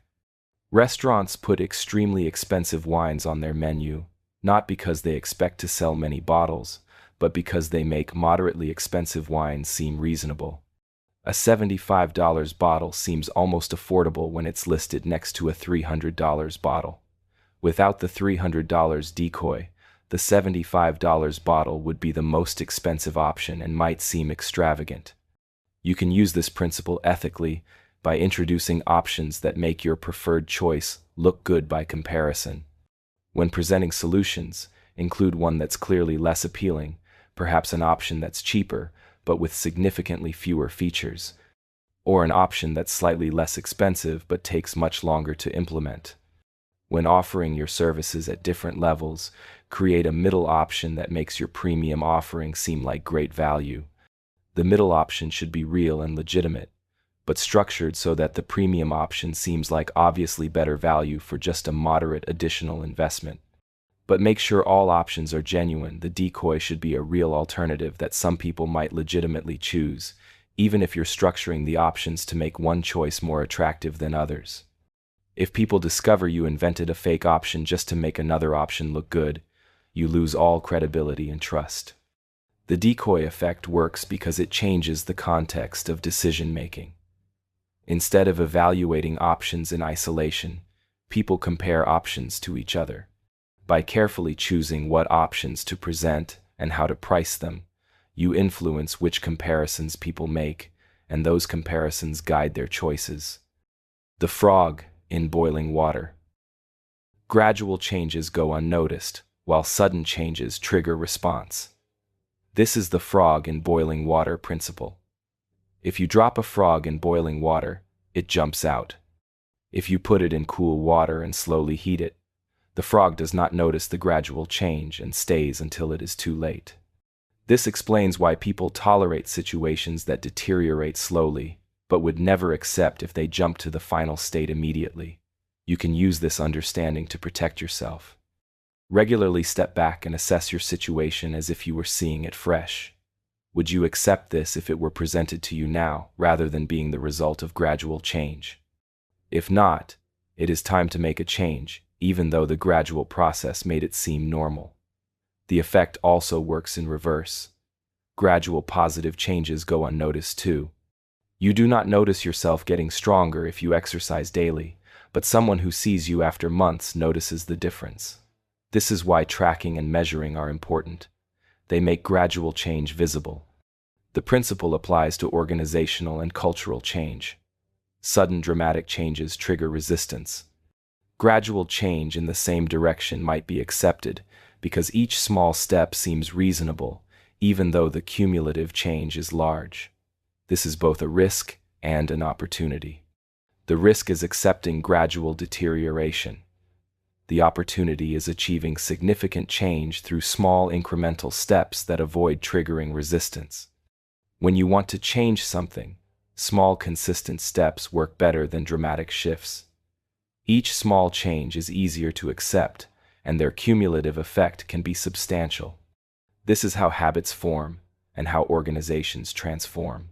Not through dramatic moments, but through consistent small changes that compound over time.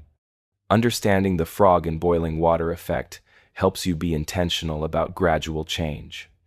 Use it to achieve positive changes through small steps, and protect yourself from negative changes by regularly reassessing whether you would accept the current state if presented with it suddenly rather than arriving gradually.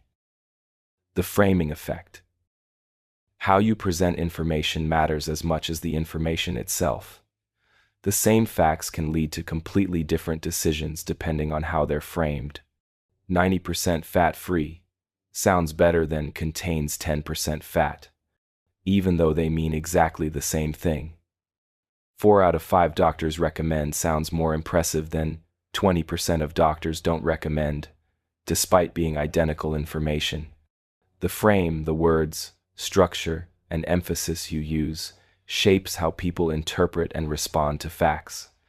This isn't about lying or manipulation. You're presenting the same truthful information, but you're choosing which aspect to emphasize, which perspective to adopt, which comparisons to make. And those choices profoundly affect how people perceive and use that information. You can use framing to help people see information in the most useful light. Frame challenges as opportunities. We have a chance to redesign this system from the ground up. Sounds more inspiring than, our system is broken and needs replacing, even though they describe the same situation. Frame problems as puzzles to solve. Here's an interesting problem we need to figure out. Feels more engaging than, here's what's wrong.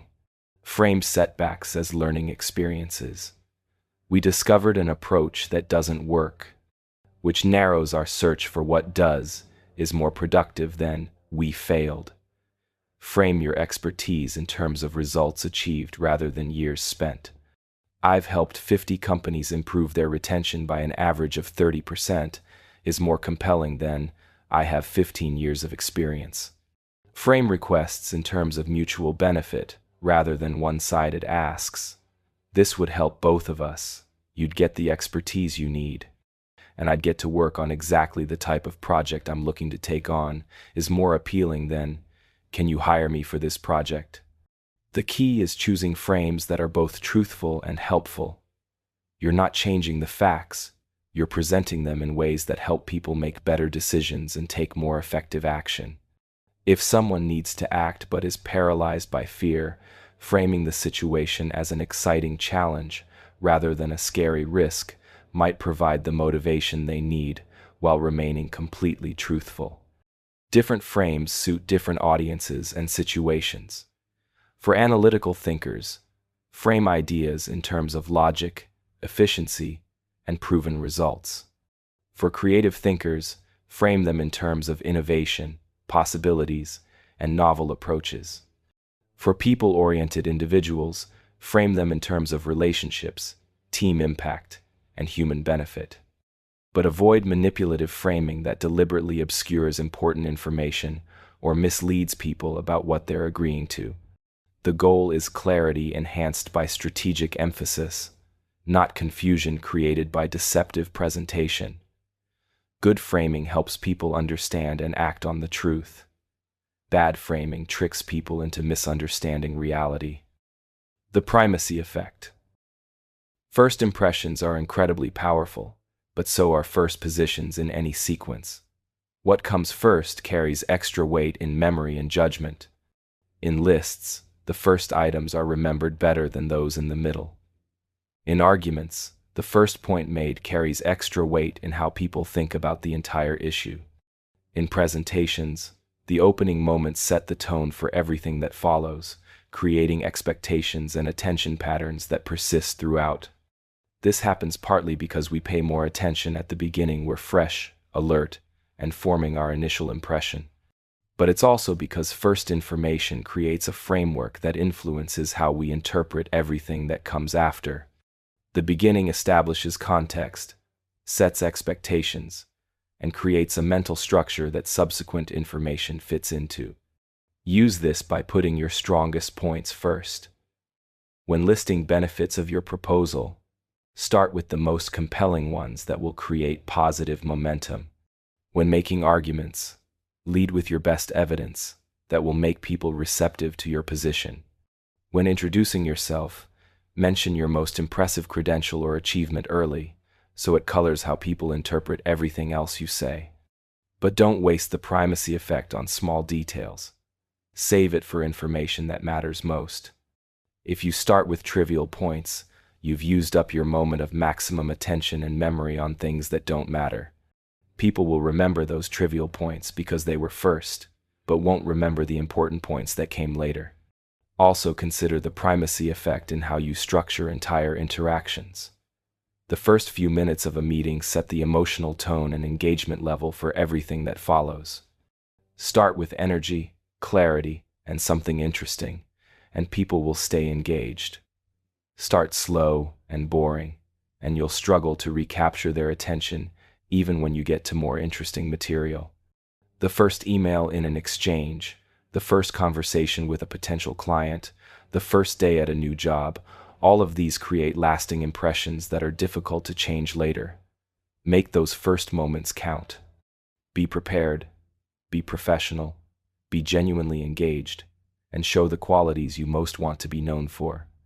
People will remember and give extra weight to whatever you put first, so make sure it's worth remembering. Don't bury your most important points in the middle. Don't save them for the end when attention has already waned. Lead with strength, and let the primacy effect work in your favor. The recency effect. The last thing people hear often determines how they feel about the entire experience. While first impressions set the tone, final impressions set the memory. While first impressions matter enormously, final impressions matter too, sometimes even more for determining overall satisfaction and memory. In negotiations, the last offer made influences the final agreement more than offers made earlier. In presentations, the closing thoughts determine what people remember and what they'll tell others. In conversations, how you say goodbye affects how people feel about the entire interaction, sometimes overriding everything that came before. This happens because our memory for experiences isn't a video recording, it's a reconstruction based on peaks and endings. When we remember an experience later, we don't recall every moment. We recall the highlights, peaks, and the conclusion, ending. And those moments disproportionately shape our overall evaluation. End. Important interactions on positive notes. If you've had a difficult conversation with multiple points of tension, try to conclude with something forward-looking and constructive. I know we've discussed some challenges today, but I'm confident we can work through them together. Let's check in next week after we've both had time to think about solutions. The positive ending doesn't erase the difficult middle, but it changes how the entire conversation is remembered. Conclude presentations with your most inspiring points, your strongest call to action, or your most memorable message. Don't end with logistics, disclaimers, or a weak, "So, yeah, that's it." The ending is your last chance to influence what people take away, so use it for something that matters. Make it memorable, make it meaningful, make it motivating. Finish emails with warm, forward-looking statements rather than abrupt sign-offs. Looking forward to working together on this, or excited to see where this leads, creates positive association that colors how they remember the entire email. Close negotiations with win-win summaries that help everyone feel good about the outcome. I think we found a solution that works well for both of us. I'm glad we could work this out. The Recency Effect is your second chance to make a lasting impression. If the beginning didn't go perfectly, you can still recover with a strong ending. But don't count on this. A weak ending can undermine even a strong beginning. Plan your conclusions as carefully as your introductions. Think of the Recency Effect as your final opportunity to influence what people will tell others about their experience with you. When someone asks, "How was that meeting?" people don't recap the entire hour, they share their overall impression, which is heavily influenced by how it ended. Make sure that ending is worth sharing. The Bandwagon Effect. People do things because other people do them, especially people they respect. We don't just look to others for information, we actively want to be part of the group, to be on the winning side. This goes beyond simple social proof. The bandwagon effect involves momentum and the desire to be part of something growing and successful. When something seems to be gaining popularity, people want to join in, partly because popularity suggests quality, but also because being part of a trend feels good. Being left behind feels like missing out. This is social proof taken to the next level. We don't just observe what others do and conclude it's correct. We want to affiliate with success, to be part of the mainstream, to avoid being isolated or left behind. There's social status in being early to trends that end up becoming popular, and there's fear in being late to adopt something that everyone else already has. You can use this by highlighting momentum and growing participation. More people are choosing this approach every month signals a trend that people want to be part of. The trend toward remote work continues to accelerate, makes remote work seem not just valid but inevitable, making resistance feel like swimming against the current. Join the increasing number of professionals who are, creates a sense of being part of a movement rather than making an isolated choice. But the most powerful version is when you can show that respected individuals or groups are already on board. Leading companies in your industry are already implementing this approach, carries enormous weight. You're not just saying it's popular, you're saying the people who matter, the leaders, the respected players are already doing it. Nobody wants to be left behind by their competitors or peers. Experts are increasingly recommending this method suggests that those with knowledge and judgment have reached consensus, making it feel safe and validated to follow. Innovative organizations like yours are moving in this direction, combines flattery with bandwagon effect. You're complying them as innovative, which they want to be, while suggesting that others of their caliber are already moving this way. The implication: to maintain their innovative status, they should join this trend.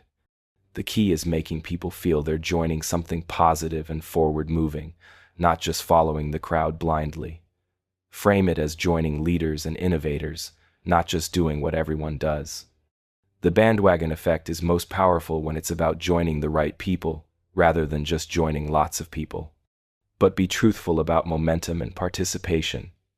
If something isn't actually gaining traction, don't pretend it is. False claims about popularity backfire when discovered. If you say everyone's doing something and people find out that's not true, you've lost credibility. However, if there is genuine momentum, don't be shy about highlighting it. Real popularity is powerful evidence of value. Also recognize that the bandwagon effect can lead people astray. Just because many people believe or do something doesn't make it right. Be willing to think independently and question trends that don't make sense, and help others distinguish between valuable trends worth joining and mere fads that will fade. The mere categorization effect. Simply putting things into categories makes people see them differently. Items in the same category seem more similar to each other and more different from items in other categories. When researchers gave people the same list of items but grouped them into categories, people rated items within each category as more similar to each other and more different from items in other categories than when the same items were presented without categories. The act of categorization itself changed perception, even though the actual items were identical. This happens because our brains use categories to simplify complexity. Once we've sorted something into a category, we emphasize the characteristics that justify that categorization and minimize characteristics that don't fit. Categories become mental shortcuts that shape how we perceive everything within them. You can use this to help people organize their thinking and remember information better.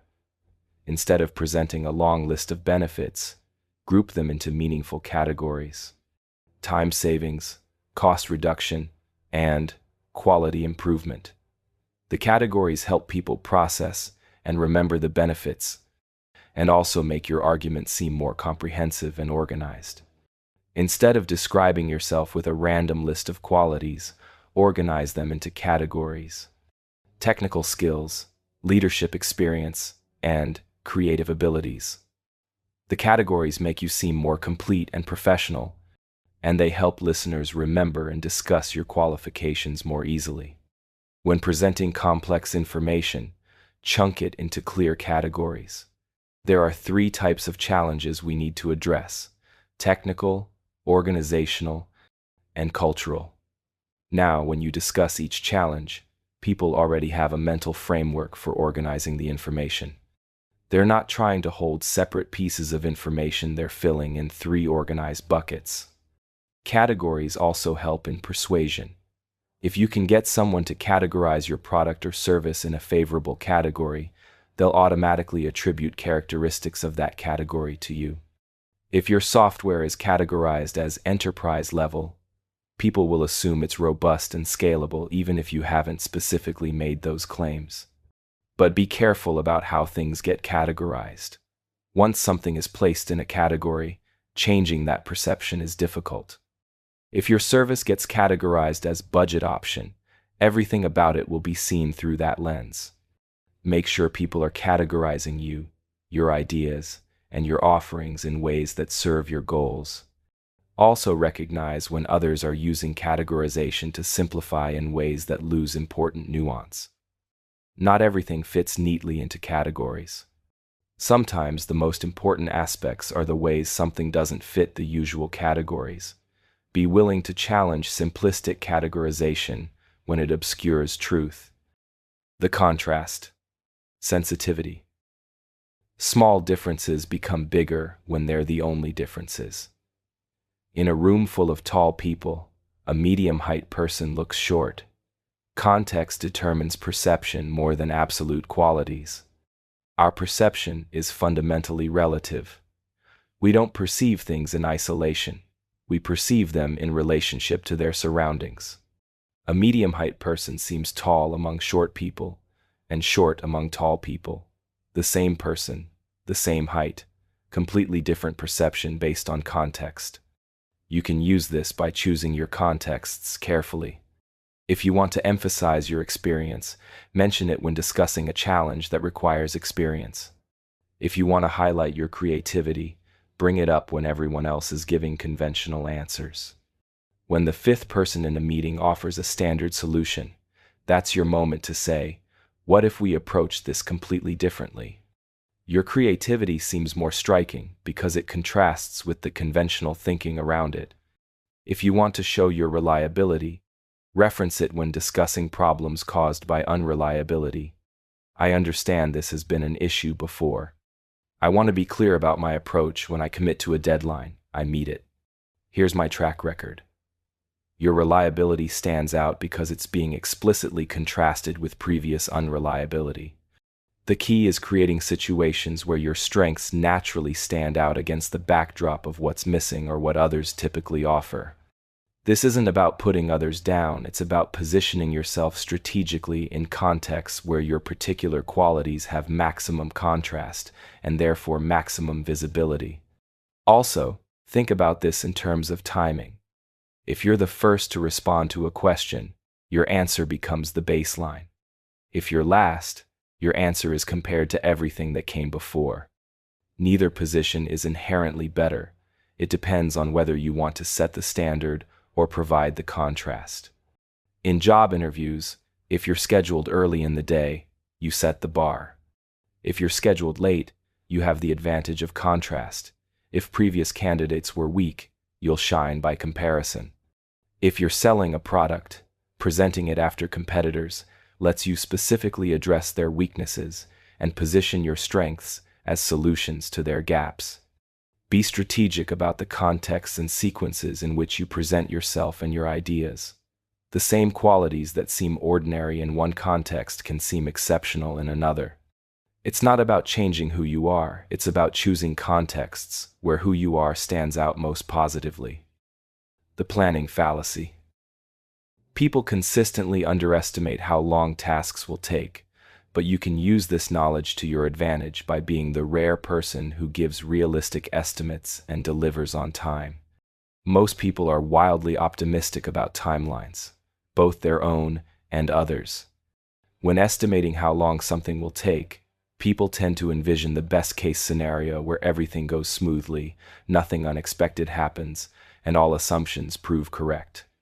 In reality, best-case scenarios rarely occur. This happens because we focus on the plan, the steps we can envision, and fail to account for all the things we can't foresee. We forget that in previous projects, unexpected problems arose. We assume this time will be different, that we've learned from past delays, that we won't get sick or have emergencies or encounter surprises. You can use this by being the person who gives realistic estimates and delivers on time, which builds trust and makes you valuable. While others are promising impossible deadlines because they're caught in the planning fallacy, you can be honest about what's actually achievable. This makes you seem more credible and professional, not less capable. When you consistently deliver on the timelines you promise, people learn they can trust your estimates. This is incredibly valuable in professional relationships. When you say something will take 3 weeks, people believe you because you've proven accurate. When someone else says 2 weeks, people are skeptical because that person has a history of underestimating. You can also help others by teaching them to account for this bias.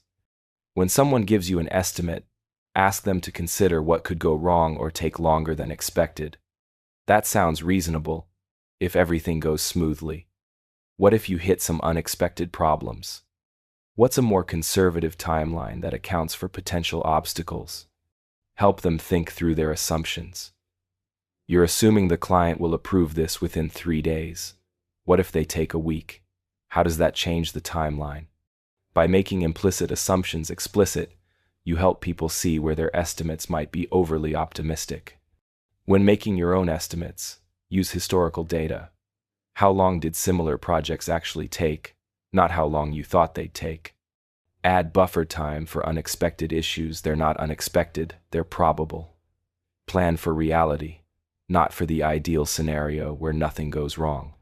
Also, communicate uncertainty honestly. Instead of giving a single number that sounds precise but is actually a guess, give a range. Based on similar projects, this typically takes 4 to 6 weeks, depending on how quickly we get approvals and whether we encounter any technical obstacles. The range is more honest and more useful than false precision. The default effect. People are much more likely to stick with default options than to actively choose alternatives. Whatever is presented as the default becomes the path of least resistance. This inertia is powerful. Opt-out systems have much higher participation than opt-in systems, even when the effort to participate is identical. This is why organ donation rates are much higher in countries where you have to opt out rather than opt in. The default is donating, so most people stick with it. You can use this by making your preferred option the default. When presenting choices, set up the decision so that what you want to happen occurs automatically unless someone takes action to change it. In work settings, if you want a particular approach to be standard, Make it the default procedure that happens unless someone specifically requests an alternative. The burden of action falls on those who want something different, and most people will not make that effort. The same principle applies to habits and routines. Whatever you do automatically becomes the default. Changing requires conscious effort. This is why breaking bad habits is hard. The bad habit is the default path your brain follows unless you actively intervene. To change this, you need to disrupt the automatic pattern and establish a new default. The default effect works because humans are cognitive misers. We avoid mental effort when possible. Making a choice requires thinking and deciding. Accepting the default requires nothing. Given the choice between something requiring effort and something requiring no effort, most people choose no effort most of the time. This is not laziness necessarily. It is efficient resource allocation. We only have so much mental energy, so we conserve it by not making unnecessary decisions. The problem is that this makes us vulnerable to whoever sets the defaults. Defaults are rarely neutral. Someone chose what the default would be, and that choice shapes outcomes dramatically. Being aware of this helps you notice when defaults are being used to influence you. It also helps you design better systems by thinking carefully about what should be default behavior. Strategic silence. Most people feel uncomfortable with silence in conversations and rush to fill it, but silence can be one of your most powerful tools. When negotiating or trying to get information, ask your question and then stop talking completely. The other person will feel pressure to fill that silence, often revealing more than they intended. This works because humans are wired to avoid awkward social situations. Silence creates tension, and the easiest way to release that tension is to speak. In negotiations, the person who speaks first after the initial offer often loses ground. If someone makes you an offer, and you just stay silent while looking thoughtful, they will frequently improve the offer without you saying a word. The same principle applies when you want someone to open up emotionally. Instead of jumping in with advice or your own story, just wait quietly. The pause encourages them to dig deeper and share what they are really thinking. Therapists use this technique constantly. In job interviews, after answering a question, resist the urge to keep talking and over-explaining. Let your answer stand and wait for the next question. Many people talk themselves out of jobs by nervously filling silence with unnecessary information. The skill here is being comfortable with that silence yourself. If you look anxious or uncomfortable, the technique loses effectiveness. Practice maintaining a calm, neutral, or slightly interested expression during pauses. Count to 7 in your head if you need to. Most people will break before you reach 7. This technique also makes you appear more confident and in control because you are not rushing or appearing nervous. Silence also gives the other person space to process what has been said. Sometimes people need a moment to think before responding, and filling every pause with more words denies them that opportunity. In heated discussions, a strategic pause can de-escalate tension. Instead of immediately reacting to something that upset you, taking a silent moment lets emotions settle and allows for a more measured response. The power of silence extends beyond just waiting for others to speak. It is also about the quality of presence you bring to conversations. When you are comfortable with silence, you are fully present rather than anxiously planning what to say next. This presence itself improves the quality of communication and connection. The spotlight effect. People think others notice and remember their mistakes, awkward moments, and flaws much more than they actually do. This is called the spotlight effect. You feel like a spotlight is shining on you and everyone is watching, but in reality, most people are too worried about themselves to pay much attention to you. Understanding this frees you from a lot of unnecessary anxiety. That embarrassing thing you did last week that you keep replaying in your mind? Most people who were there have already forgotten it. They were too focused on their own concerns to encode your moment into long-term memory. Research demonstrates this clearly. When people wear embarrassing clothing and estimate how many others noticed, they overestimate dramatically. Only a fraction of the people they thought noticed actually paid any attention. This applies to public speaking, social gatherings, and everyday interactions. Your audience is not scrutinizing every word and gesture the way you think they are. They are thinking about what they will say next, what they look like, whether they seem interesting, and dozens of other self-focused thoughts. Knowing this helps you take more social risks. Try that new hobby. Speak up in meetings. Approach new people.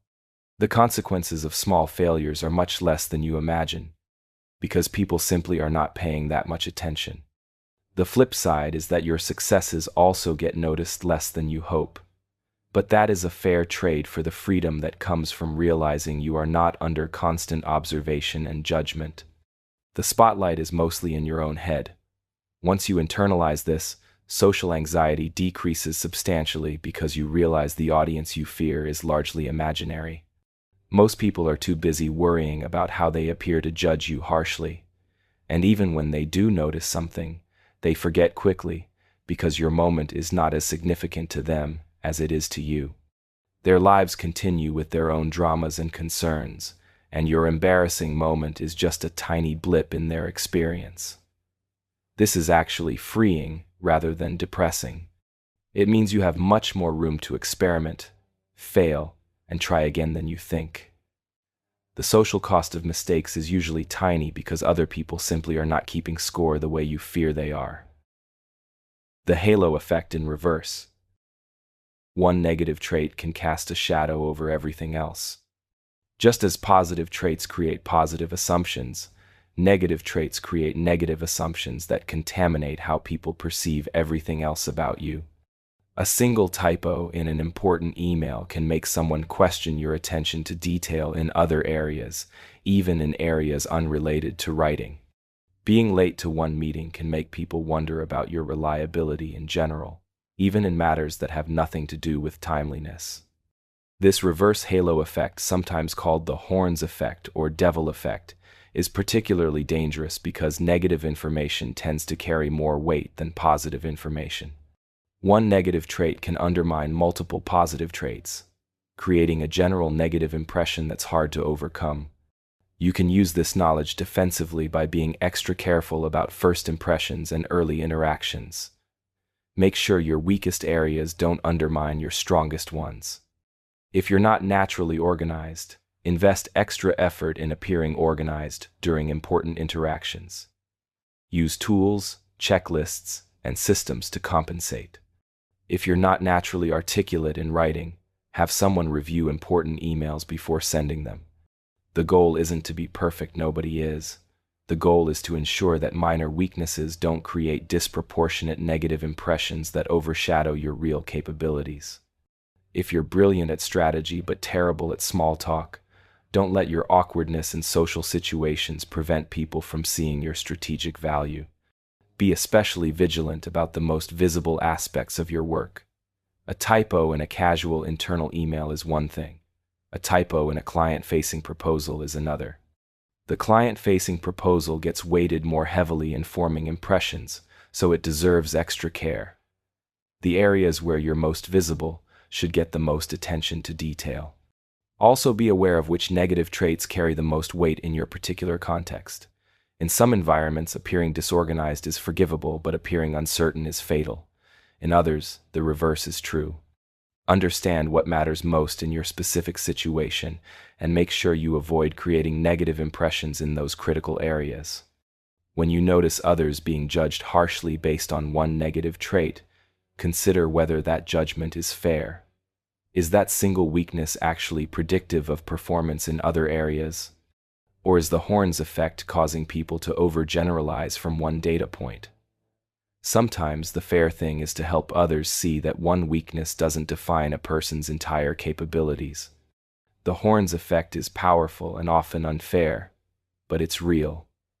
Being aware of it helps you protect yourself from its consequences and helps you avoid inflicting it unfairly on others. The picture superiority effect. Images are remembered better than words, and words accompanied by relevant images are remembered better than words alone. Our visual memory is extraordinarily powerful. Our brains are wired to process and remember visual information more effectively than text. This makes evolutionary sense for most of human history. Survival depended on visual memory, remembering where predators lurk, where food grows, far more than verbal memory. Studies show that people remember about 10% of what they hear, 20% of what they read, but 80% of what they see and do. After 3 days, people remember about 10% of information presented verbally, but about 65% of information presented with relevant images. You can use this by incorporating relevant images into your presentations, using visual metaphors in your explanations, and helping people create mental pictures of abstract concepts. Instead of just describing a process, draw a simple diagram. Even a rough sketch on a whiteboard is more memorable than verbal description alone. Instead of listing benefits abstractly, help people visualize what success would look like concretely. Imagine walking into the office knowing that your most time-consuming task has been automated. You start your day focused on strategic work instead of processing paperwork. This visual scenario is more memorable and motivating than "this will save time." When telling stories, include vivid visual details that help people see the scene in their minds. The CEO was sitting at the head of a long mahogany table, arms crossed. Frowning at the quarterly report is more memorable than "the CEO was unhappy with the quarterly report." The visual details make the scene memorable. In written communication, use analogies and metaphors that create visual images. Building a business without customer research is like trying to hit a target in the dark, creates a memorable visual that sticks better than "customer research is important." Also, consider actual visual elements in documents and presentations. Charts and graphs aren't just nice to have, they make data more memorable and understandable. Icons and images can make key points stand out. Even simple visual formatting using whitespace, headers, bullet points, makes information easier to process and remember than dense blocks of text. The key is making sure visuals are relevant and clarifying rather than merely decorative. A random stock photo doesn't help memory, but an image that illustrates the concept, represents the data, or evokes the right emotion can dramatically improve recall and impact. The Pratfall Effect. A small mistake can actually make you more likable, but only if you're already seen as competent. Vulnerability humanizes success, but emphasizes failure. When highly competent people make minor harmless errors, others find them more relatable and trustworthy, not less. The mistake makes them seem human rather than intimidatingly perfect. But this only works if competence is already established. If you're not seen as competent, mistakes just reinforce the perception of incompetence. In one classic study, researchers had actors presenting themselves as highly qualified candidates in a mock interview. Some actors accidentally spilled coffee on themselves during the interview. The candidates who spilled coffee were rated as more likable than those who didn't, but only when they had already demonstrated competence. Candidates who seemed less qualified became even less appealing when they made the same mistake. You can use this by occasionally sharing small, harmless mistakes or vulnerabilities after you've demonstrated your expertise. Spill coffee before giving a presentation, you then deliver flawlessly. The mishap makes you more human. The flawless presentation establishes your competence. Admit you initially misunderstood a concept before explaining your current clear understanding. The admission of initial confusion makes your current clarity more relatable and impressive. The mistakes need to be minor and ideally unrelated to your core competence. If you're a financial advisor, admitting you're terrible at remembering people's names is humanizing. Admitting you often forget to check your clients' account balances is disqualifying. The vulnerability should be real but peripheral to what people are evaluating you on. This principle also applies to organizations and brands. Companies that admit small mistakes or show behind-the-scenes struggles can seem more authentic and relatable than those that project perfect polish all the time. But this only works for brands that are already seen as competent. A struggling startup admitting mistakes just seems like more evidence of their struggles. The timing matters too. Lead with competence, follow with vulnerability. Don't lead with vulnerability before you've established credibility. That's just shooting yourself in the foot. Once people respect your competence, then small admissions of humanity make you more likable without undermining the respect. Also recognize that different cultures and contexts have different tolerances for vulnerability. In some environments, any admission of weakness is seen as disqualifying. In others, excessive polish without vulnerability seems inauthentic. Read your context and calibrate accordingly. The goal isn't to manufacture fake mistakes to seem more human. It's to recognize that real, minor human moments don't have to be hidden or apologized for extensively. They can actually enhance your likability if you're already seen as competent, so there's no need to be perfect all the time. The curiosity gap. There's a specific way to share information that makes people desperate to hear more. It's the difference between someone nodding politely and someone leaning forward with wide eyes, hanging on your every word. Our brains hate information gaps. When you create a small mystery, people's minds become like water flowing downhill. They naturally want to fill that empty space. The tension between what they know and what they want to know creates psychological discomfort that can only be resolved by hearing the rest. This isn't just preference, it's a biological drive. Our ancestors who were curious about gaps in their knowledge, what's that rustling in the bushes, survived better than those who weren't. Instead of saying, I learned something interesting today, try, I learned something today that completely changed how I think about productivity. And I'm honestly surprised I didn't realize it sooner. The second version creates questions. What did you learn? How did it change your thinking? Why didn't you realize it before?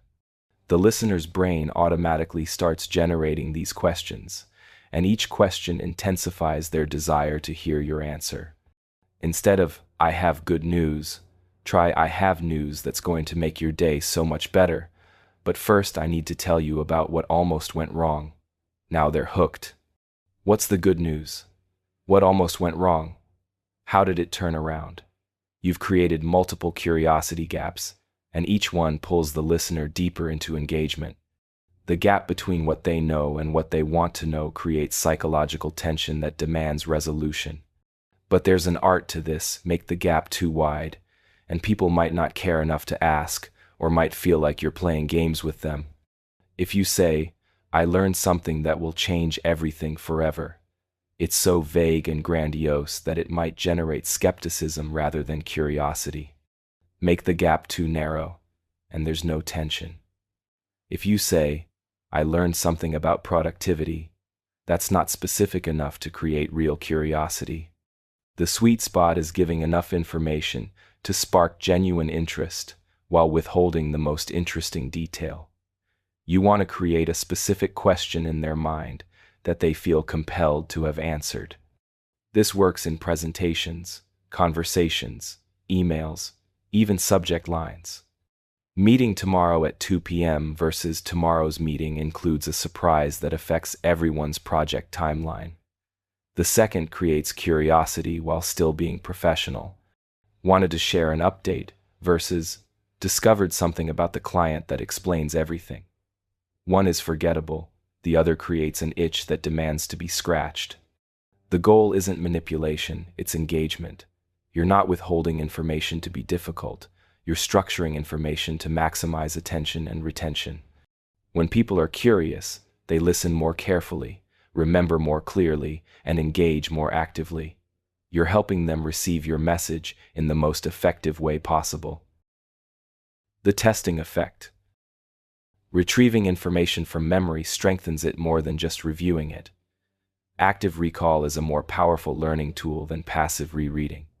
Simply rereading notes or rehearing information doesn't strengthen memory nearly as much as actively trying to recall it. When you force your brain to retrieve information, you strengthen the neural pathways associated with that information. Each successful retrieval makes future retrieval easier and makes the memory more durable. This is called the testing effect, and it's not just about formal tests. Anytime you actively try to remember something, explaining it to someone else, answering questions about it, summarizing it from memory, you're testing yourself and strengthening the memory. You can use this by asking people to summarize what they've learned, explain concepts back to you, or describe how they plan to apply new information. Instead of just presenting information and moving on, create opportunities for people to actively retrieve and use what they've learned. Ask follow-up questions like, how would you explain this to someone else? Or, what's the most important thing you're taking away from this? These questions require active retrieval, which strengthens memory and reveals gaps in understanding that you can address.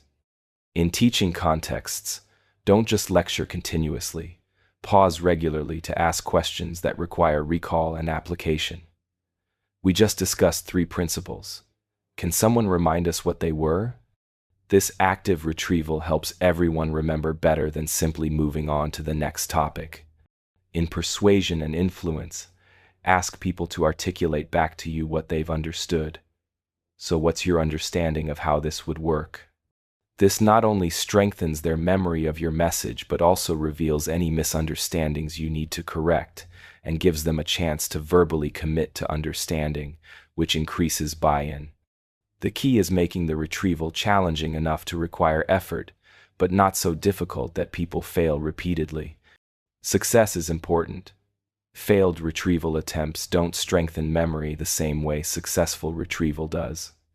So if someone struggles to recall something, provide hints or break the question into smaller parts to help them succeed. Also, use this for your own learning. When studying, don't just reread your notes, close them and try to recall the key points.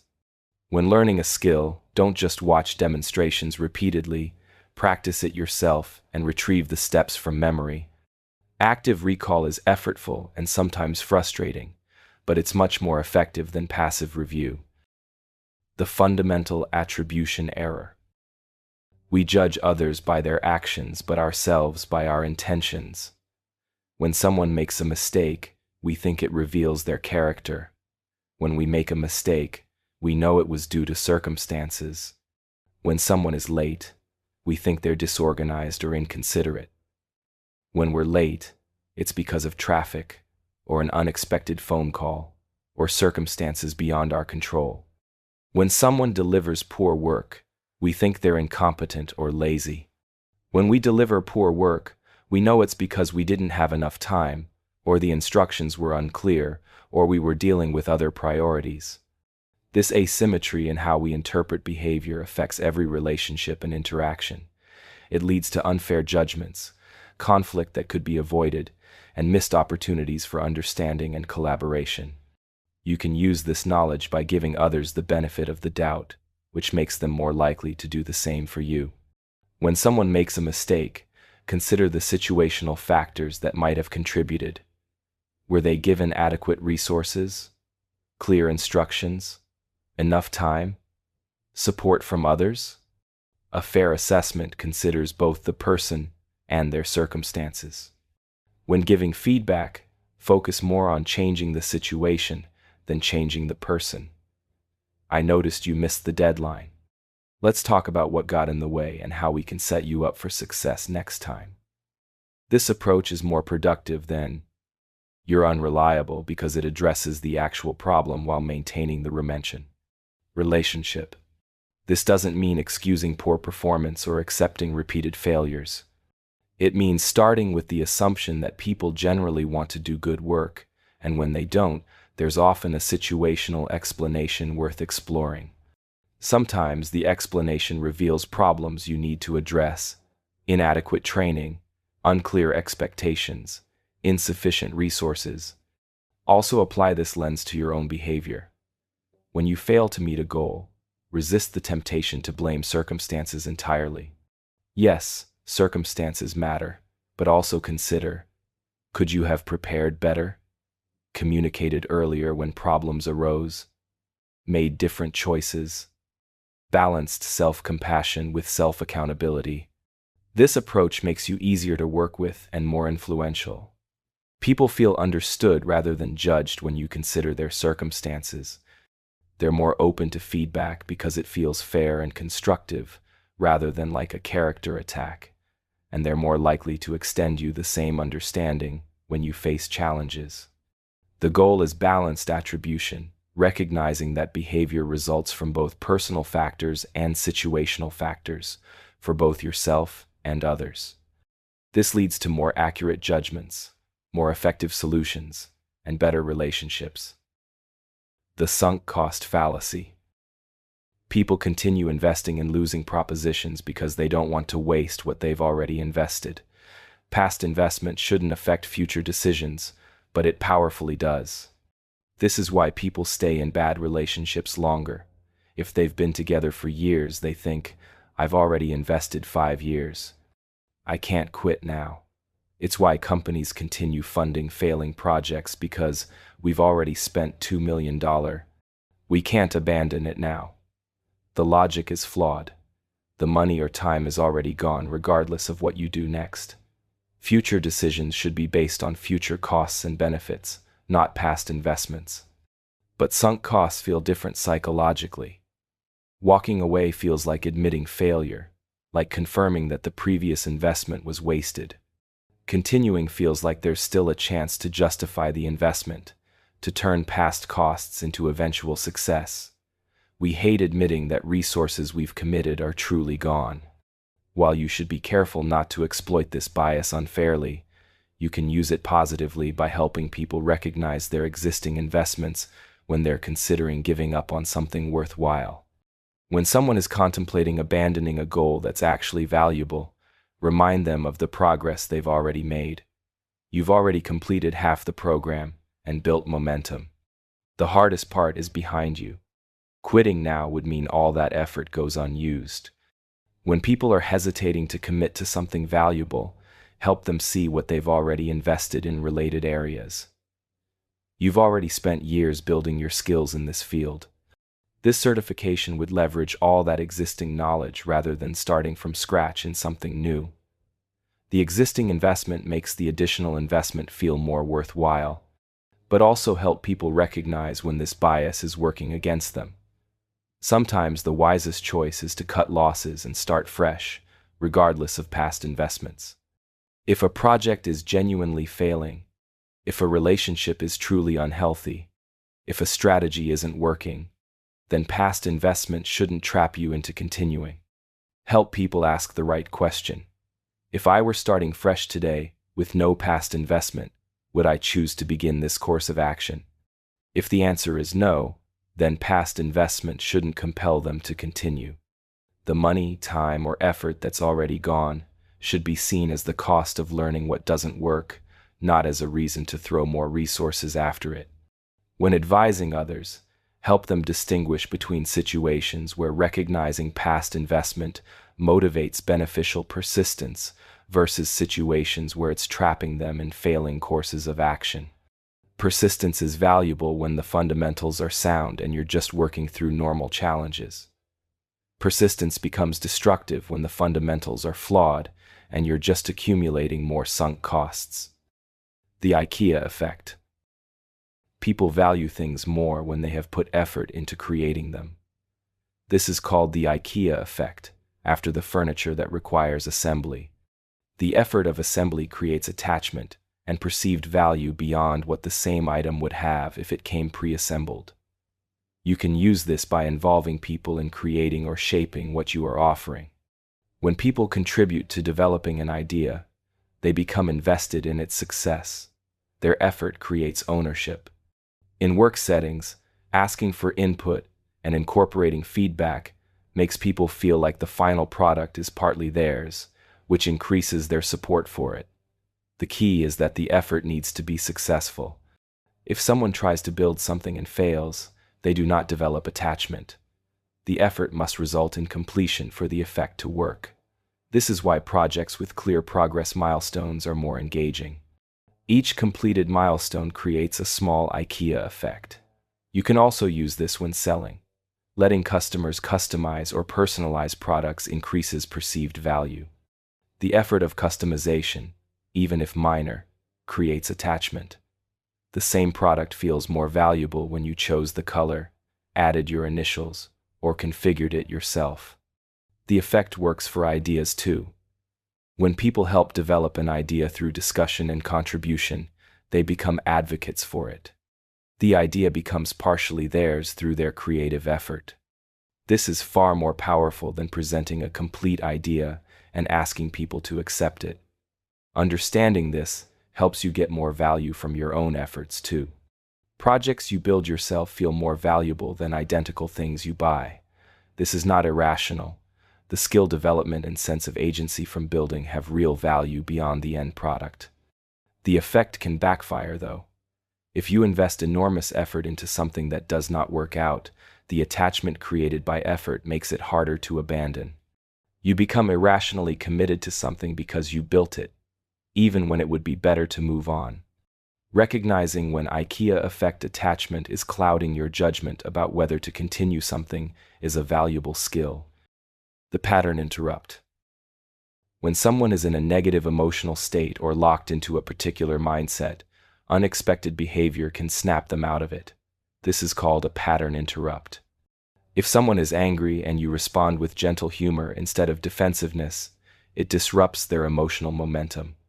They were prepared for a fight, and the unexpected response makes them recalibrate. The key is that the interrupt needs to be surprising but not offensive. The goal is to break the pattern, not escalate the situation. If someone is anxious and spiraling, asking them a completely unrelated question can interrupt the anxiety loop. Their brain has to switch gears to process the new input, which gives the emotional intensity a chance to decrease. In sales and persuasion, pattern interrupts are used when someone is about to say no. Before they can voice their objection, you say something unexpected that captures their attention and changes the direction of the conversation. This does not mean manipulating people out of legitimate concerns. It means creating space for different possibilities to emerge. You can use pattern interrupts on yourself too. When you catch yourself in unhelpful thought patterns, doing something physical and different can break the loop. Standing up, walking outside, or doing an unexpected activity shifts your state. The technique works because mental and emotional patterns have momentum. Once started, they tend to continue unless something disrupts them. The interrupt creates a break point where the pattern loses energy and a new one can begin. The surprise element is crucial. If the interrupt is predictable, it loses effectiveness. This means you cannot use the same interrupt repeatedly with the same person. They will start to expect it, and it will stop working. Variety and genuine unpredictability make pattern interrupts effective. The neuroscience behind this involves breaking automatic response patterns. When we are in familiar situations, our brains run on autopilot, following established neural pathways. A pattern interrupt forces the brain off those automatic pathways and into more conscious, deliberate processing. This shift from automatic to conscious processing is where behavior change becomes possible. In the automatic state, we just react. In the conscious state, we can choose. The interrupt buys you a moment of consciousness before the automatic pattern reasserts itself. In that moment, different choices become available. The goal gradient effect. Motivation increases as you get closer to completing a goal. This is the goal gradient effect. The finish line draws you forward with increasing intensity. Marathon runners speed up in the final stretch. Students work harder as deadlines approach. The effect happens even with artificial goals. Coffee shop loyalty cards with 10 spaces get completed faster when they start with 2 spaces already stamped versus starting completely empty. The progress toward the goal, even artificial progress, motivates continued effort. You can use this by breaking large goals into smaller milestones. Each milestone acts as a mini goal that provides the motivational boost of approaching completion. Instead of one distant goal that provides no gradient effect for most of the journey, you have multiple goals where you are regularly approaching completion. Visual progress indicators leverage this effect. Progress bars, checklists, and charts that show advancement toward goals all create visible proximity to completion that motivates continued effort. This is why step counters and habit trackers are effective. They make progress visible and create gradient effects throughout the day or week. You can also use this to help others stay motivated. Show them how much progress they have made and how close they are to the goal. The visible proximity motivates the final push. For long-term goals where completion is distant, create interim celebrations that act as milestone completions. This provides regular gradient effect boosts rather than requiring sustained motivation across the entire timeline with no boost until the very end. The effect works because completion provides psychological rewards. Finishing something feels good. As you get closer to finishing, your brain anticipates that good feeling, which motivates increased effort. The anticipation of the reward becomes a reward itself. This is why goals that seem impossibly distant do not motivate. There is no gradient effect, because the goal does not feel closer no matter how much you do. Breaking that distant goal into stages creates multiple gradient effects that maintain motivation across the entire journey.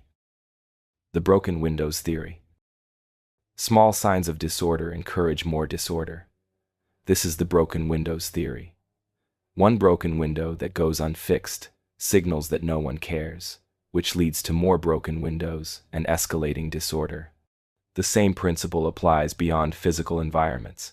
Small violations of standards that go unaddressed signal that standards do not matter, leading to larger violations. You can use this by maintaining small standards consistently. Addressing minor issues prevents them from escalating and prevents larger issues from emerging. The effort to fix the broken window when it first breaks is much less than the effort to fix a whole building of broken windows later. The effect works in reverse too. Signs of order and care encourage more order and care. A well-maintained environment invites people to maintain it. A clean space stays cleaner than a messy space because people do not want to be the first to create mess. You can create this virtuous cycle by establishing order first, then maintaining it consistently. The initial effort to establish order pays off through reduced effort to maintain it. The theory explains why small details matter more than you might expect. One piece of trash on a clean floor is an anomaly that gets picked up. One more piece of trash on a dirty floor just adds to the mess. The context determines whether people add to disorder or help maintain order. In organizations, the same principle applies to behavioral standards. Small violations that go unaddressed signal that standards are not real, leading to larger violations. Consistently addressing even minor issues maintains the standard and prevents escalation. This does not mean being rigidly punitive about small things. It means addressing them constructively and quickly. The key insight is that disorder breeds disorder, and order breeds order. The state you maintain becomes self-reinforcing through the signals it sends about what is acceptable. This means establishing and maintaining good order is easier than letting disorder develop and trying to fix it later. Prevention through maintenance is more effective than repair after breakdown. The Bystander Effect. When multiple people witness a problem or emergency, each individual is less likely to take action because they assume someone else will. This is the bystander effect. Responsibility diffuses across the group. Understanding this helps you overcome it. If you need help, do not appeal to a group. Single out a specific person and ask them directly. This eliminates the diffusion of responsibility. They cannot assume someone else will help because you are explicitly asking them. In groups, the bystander effect makes problems persist that no one addresses because everyone assumes someone else will. Being the person who notices this and takes action yourself, or explicitly assigns action to someone specific, overcomes the effect. The effect is strongest when the situation is ambiguous. If everyone is uncertain whether there really is a problem or what should be done about it, they look to others for cues. When everyone is looking to everyone else, no one acts. Making the problem and needed action clear and explicit reduces the bystander effect. You can also use awareness of this effect to understand why help sometimes does not materialize even in clear need. It is not that everyone is callous. It is that a psychological effect makes each person less likely to act when others are present. Once you understand this, you can structure situations to assign clear responsibility to specific individuals, which overcomes the diffusion. In organizational settings, the bystander effect causes problems to fester. Everyone sees the issue but assumes someone else is handling it, or that it is not their responsibility. Creating explicit ownership of problems and clear accountability prevents this. When everyone owns something, no one owns it. When a specific person owns it, it gets addressed. The effect also means that in groups, you need to be more proactive than you think. The presence of others does not mean you can relax because they will handle things. Often everyone is thinking that way, and nothing happens. Being the person who steps up even when others are present is more important than it seems. The Google Effect. When you know information is easily accessible externally, you are less likely to remember it. This is the Google Effect. Your brain does not bother storing information it knows can be quickly retrieved. Understanding this helps you decide what to memorize versus what to look up. For information you need frequently, or that forms the foundation for deeper understanding, memorization still matters. For details you need rarely. Relying on external sources is efficient. The effect changes how you should learn. Instead of trying to memorize everything, focus on understanding structures and knowing where to find details. Your brain becomes organized around access to information rather than storage of information. This is not necessarily bad if you are conscious about it. The risk is becoming unable to think deeply about topics because you lack the foundational knowledge and memory. Deep thinking requires having relevant information readily accessible in your mind, not requiring constant lookups. You can compensate by memorizing key concepts and frameworks while looking up specific details. The framework in memory lets you think, while the ability to retrieve details lets you work without memorizing everything. The Google Effect also affects what you pay attention to. When you know you can look something up later, you pay less attention in the moment. This can mean missing important context or nuance that does not get captured in your later lookup.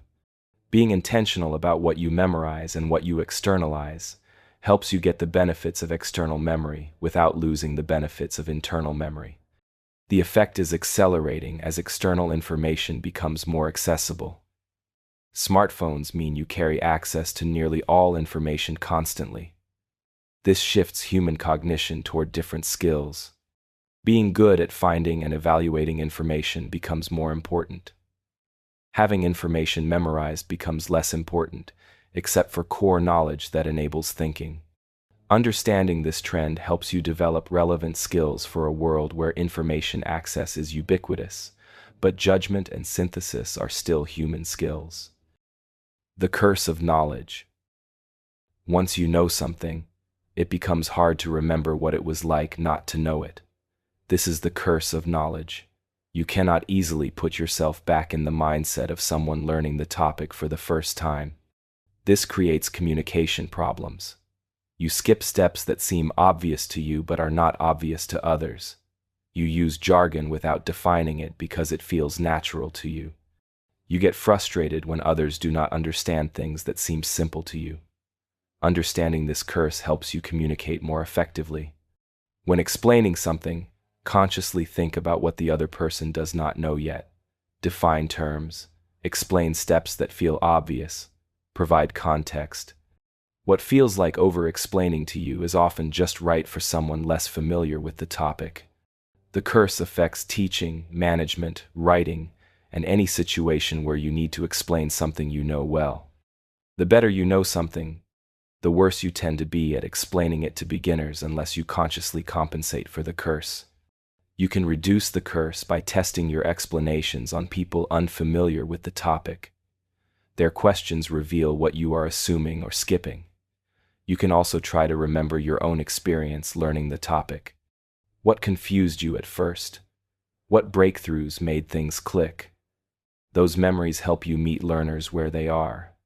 The curse also makes it hard to evaluate how difficult tasks are for others. What you can do quickly might be genuinely hard for someone less experienced. This creates unrealistic expectations and unfair judgments if you do not account for the curse. The effect is frustrating because there is no real solution. You cannot unlearn what you know. You can only consciously compensate by over-explaining and checking understanding more than feels necessary. The effort is worth it because effective communication requires meeting people where they are, not where you are. The Hedonic Treadmill. People adapt to both positive and negative changes remarkably quickly, returning to a baseline level of happiness. This is the hedonic treadmill. A promotion makes you happy for a while, then you adapt, and that becomes your new normal. A setback makes you unhappy for a while, then you adapt and return to baseline. Understanding this has several implications. First, chasing happiness through external achievements or acquisitions does not work long-term. Each achievement provides a temporary boost. Then, you adapt.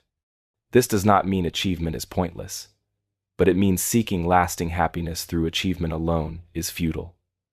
Second, negative events are less devastating than they seem in the moment. You will adapt and feel better than you expect. This does not minimize real suffering but provides perspective. Most setbacks are temporary in their emotional impact, even if their practical consequences persist. Third, you can fight the treadmill by focusing on activities and relationships rather than achievements and possessions. The process of doing engaging activities provides ongoing satisfaction that does not adapt away as quickly as the satisfaction from acquiring things.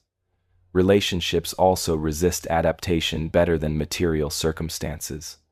Fourth, practicing gratitude can slow adaptation. When you regularly reflect on and appreciate what you have, you counteract the tendency to take it for granted. Gratitude keeps you from fully adapting to positive circumstances. The treadmill effect also suggests that you should be careful about lifestyle inflation. As your income increases, if you increase spending proportionally, you gain no lasting happiness. You adapt to the new level of spending and need even more to feel satisfied. Maintaining some level of spending discipline means that income increases translate to increased security and freedom, rather than just higher spending that provides no lasting satisfaction. Understanding the hedonic treadmill helps you make better decisions about what to pursue and how to find sustainable satisfaction, rather than chasing temporary boosts that inevitably fade. The fresh start effect. People are more motivated to pursue goals and make changes after temporal landmarks like the start of a new week, month, year, or after birthdays and other significant dates. These moments feel like fresh starts, where past failures can be left behind and new patterns begun. This is why gym memberships spike in January, and why starting Monday is such a common phrase. The psychological fresh start helps people mentally separate from past failures. It creates a sense of a new chapter where old patterns do not have to continue. You can use this intentionally, rather than waiting for major calendar events. Create your own fresh start moments.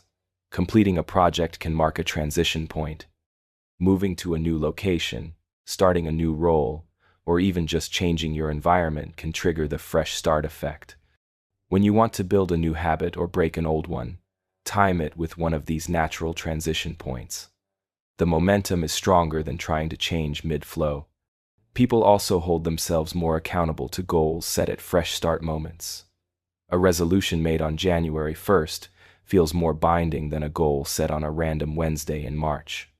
You can manufacture this feeling by creating personal ceremonies or markers that signal a new beginning. The effect wears off over time, though. That initial motivation fades as the fresh start becomes the new normal. The key is using that initial burst of motivation to establish systems and routines that can maintain the change after the emotional boost fades. Do not rely on motivation alone. Use the fresh start to build structure. The combination of heightened motivation plus deliberate system design creates lasting change more reliably than motivation alone ever could. The fresh start effect works because it gives your brain permission to discard old identity and patterns. humans are very attached to consistency and past behavior. We tend to think, this is just how I am, which makes change feel impossible. A fresh start disrupts that narrative. It says the old patterns belong to a previous chapter, and this new chapter can be different. This mental separation from the past is powerful. It frees you from the weight of previous failures and creates space for new possibilities. The challenge is that most fresh starts do not actually come with changed circumstances. You are still the same person, in mostly the same situation. The calendar changed, but your environment, habits, and challenges did not. This is why fresh start motivation fades quickly, unless you use it to build real structural changes that outlast the initial enthusiasm. The overconfidence effect. People are more confident in their judgments than they should be, especially in areas where they know little. But you can use this knowledge by being appropriately humble about the limits of your expertise. The less someone knows about a topic, the more confident they often are about their opinions on it. Experts tend to be more aware of complexity and uncertainty, leading them to be less confident, not more. Beginners don't know what they don't know, so they see things as simpler and more certain than they actually are. You can use this knowledge by being humble about your expertise, which paradoxically makes people trust your expertise more. When you say, I don't know about things outside your area, people believe you more when you demonstrate knowledge in your area. Selective humility enhances credibility in your actual areas of competence. That's not my area of expertise, but here's what I do know. This admission builds trust. People recognize that you're not pretending to know everything, which makes them trust what you do claim to know. Someone who admits the limits of their knowledge seems more honest and reliable than someone who claims expertise in everything. You can also help others make better decisions by asking questions that reveal the gaps in their thinking, not to embarrass them, but to help them recognize complexity they might be missing. That makes sense. Have you also considered how this might affect, or what would you do if X assumption turns out to be incorrect? These questions help people see that the situation is more complex than they initially thought, without making them defensive. You're not saying, you're wrong and overconfident. You're helping them see additional factors they should consider.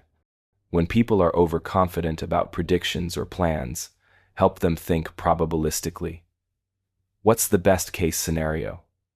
What's the worst case? What's most likely? This helps them see the range of possibilities rather than fixating on one confident prediction.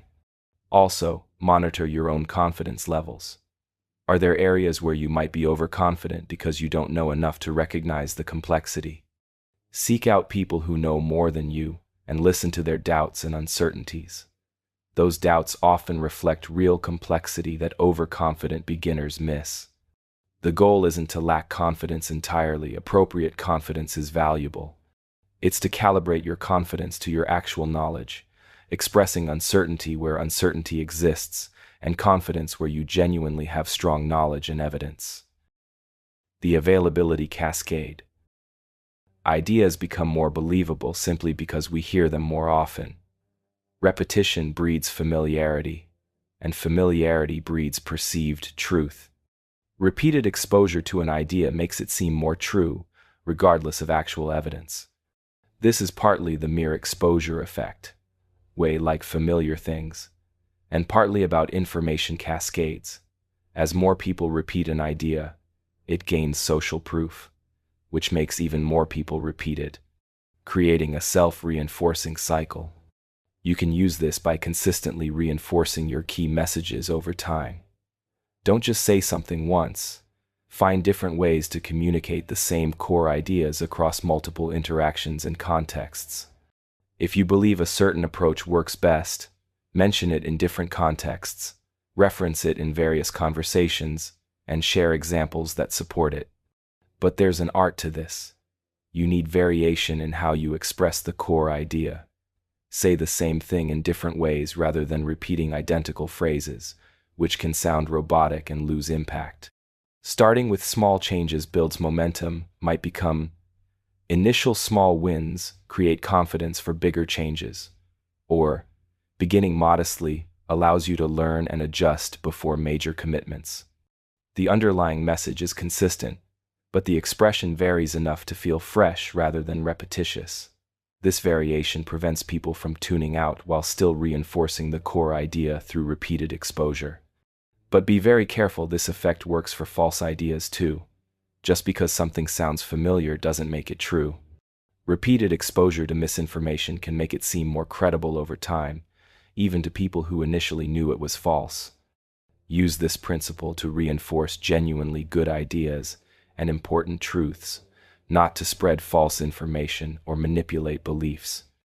Also, be skeptical of your own beliefs. If you believe something mainly because you've heard it many times, seek out primary sources and evidence. Familiarity is not validity. Popular ideas aren't necessarily true ideas.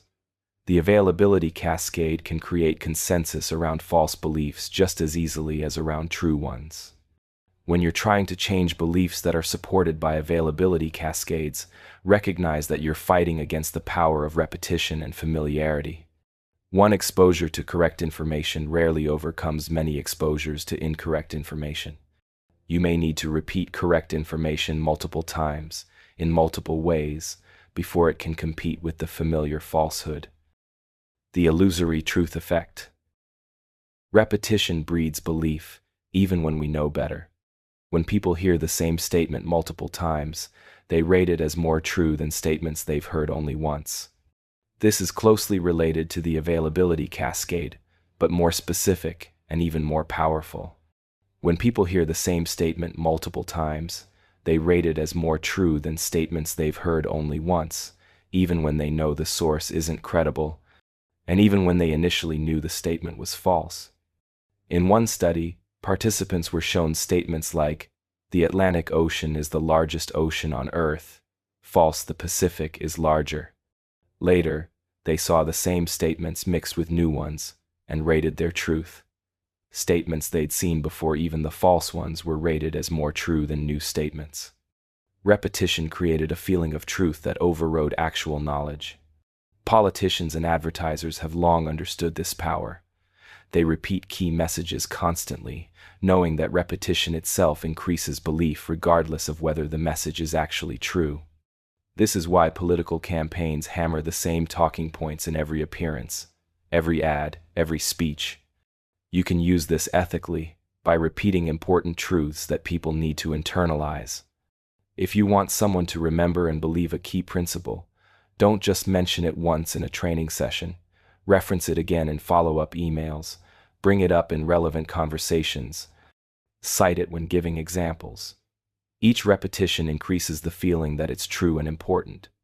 But remember, this effect works on false information too, so be very careful about what you repeat. Only reinforce ideas you genuinely believe are helpful and true. Don't repeat claims you haven't verified. Don't spread rumors or speculation through repetition. Also recognize when this effect might be working on you. If you find yourself believing something mainly because you've heard it many times, stop and investigate. Is there actual evidence for this belief? Or have you just been exposed to it so many times that it feels true? Seek out primary sources, check facts, consider alternative viewpoints. The illusory truth effect is one reason why myths and misinformation are so hard to correct. People have heard the false information many times, so it feels true. Hearing the correction once doesn't overcome the accumulated feeling of truth from multiple exposures to the falsehood. To effectively correct misinformation, you often need to repeat the correct information multiple times to build up its own feeling of truth. Use repetition ethically and intentionally. Repeat what's valuable, true, and important. Question what you believe mainly because of repetition. And recognize that changing minds often requires persistent, varied repetition of better information to overcome the illusory truth created by repetition of false information. The hindsight bias.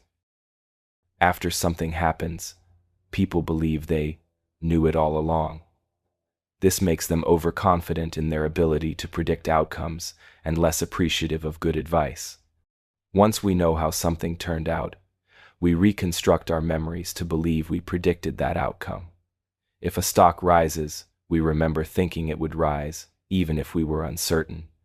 If a project succeeds, we recall believing it would succeed, even if we had doubts. This, "I knew it," feeling is mostly illusion. We're rewriting history based on present knowledge. This bias makes people overconfident because they remember their predictions as more accurate than they were. They forget all the times they were wrong and vividly remember the times they were right. This leads to excessive confidence in future predictions. I'm usually right about these things, when actually, they've been right about as often as chance would predict.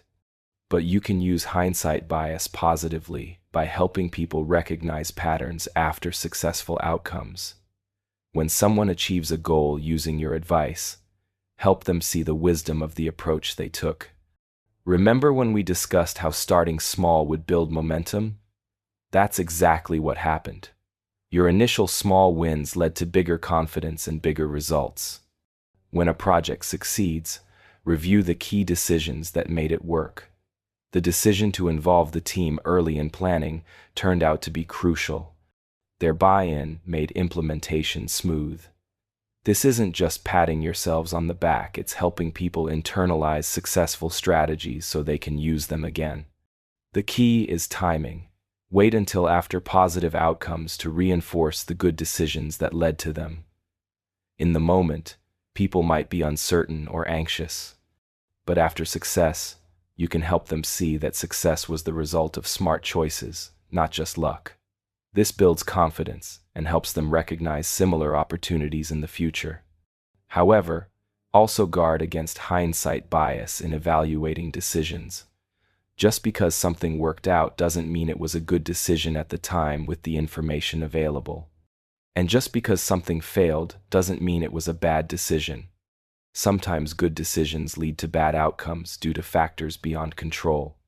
When evaluating past decisions, yours or others, try to reconstruct what was known at the time, what the alternatives were, what the reasoning was.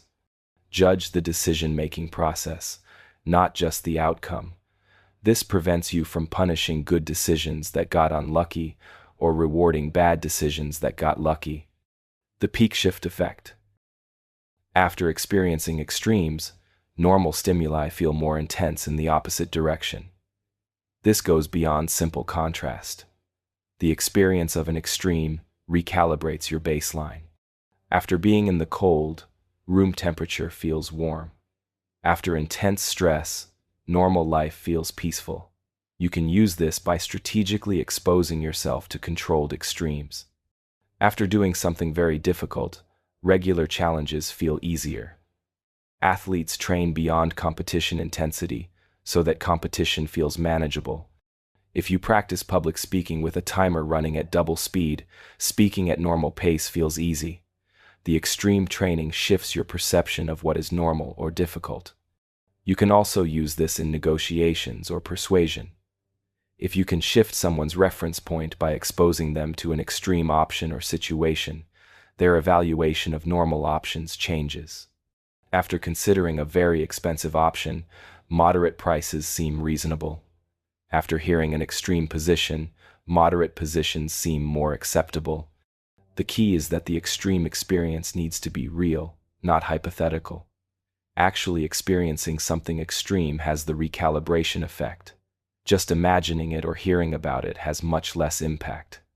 The peak shift is temporary. Your baseline gradually adjusts back to normal if you return to normal conditions. This means you need to maintain some exposure to extremes if you want the shifted baseline to persist. This is why athletes periodically push to new intensity levels in training. It maintains the shifted perception, where competition feels manageable. The effect also works negatively. If you regularly experience comfortable, easy conditions, normal challenges feel difficult. You can become soft without realizing it because your baseline shifted downward. Maintaining some exposure to difficulty keeps your baseline calibrated so that normal challenges remain manageable. Understanding peak shift helps you design training and preparation. Push beyond what you will actually face so that the actual situation feels comparatively easy. This mental edge from shifted baselines can make the difference in performance under pressure. The social comparison trap. People constantly compare themselves to others, and these comparisons shape self-esteem and motivation. Understanding this helps you avoid destructive comparisons and use constructive ones. Upward comparison.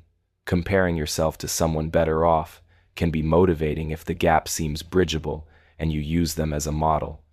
But if the gap seems impossible to close, upward comparison creates discouragement and resentment. Downward comparison. Comparing yourself to someone worse off can boost self-esteem but also create complacency. The key is being selective about comparisons. Compare yourself to people who are slightly ahead of where you are, close enough that you can learn from them and see a path to their level. Avoid comparing yourself to people so far ahead that the comparison is demoralizing. Also compare yourself to your past self. Are you better than you were last year? This comparison is often more meaningful than comparing yourself to others because everyone is on different paths with different starting points. You can influence others by providing appropriate comparison points. If you want to motivate someone, show them examples of people similar to them who achieved the goal. The similarity makes the achievement seem attainable. If you want to boost someone's confidence, remind them of how far they have come compared to where they started. Social media makes comparison traps worse because you see curated highlights of everyone else's life. People post their best moments, creating an unrealistic comparison baseline. Understanding this helps you resist the trap. What you see is not reality but a selected highlight reel. Comparing your behind-the-scenes reality to someone else's polished public presentation is inherently unfair to yourself. The comparison instinct is deeply human and probably not going away, so the goal is not to eliminate comparison but to make it constructive. Choose your comparison points wisely, and remember that you are seeing incomplete information about others while having complete information about yourself. That imbalance skews comparisons in ways that are usually unfavorable to you. The nostalgia effect. Memories of the past often feel better than the past actually was. Nostalgia is a selective memory filter that emphasizes positive aspects and downplays negative ones. This makes people value things associated with their past more than objectively identical things without that association. Music from your teenage years sounds better than objectively similar music from other eras because of nostalgic association. Products that evoke childhood memories sell better even if newer alternatives are objectively superior.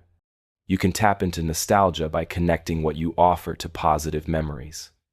References to shared cultural touchstones, reminders of earlier times, and packaging or presentation that evokes the past all trigger nostalgic feelings.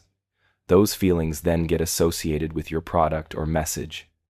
Nostalgia is powerful because it offers psychological comfort.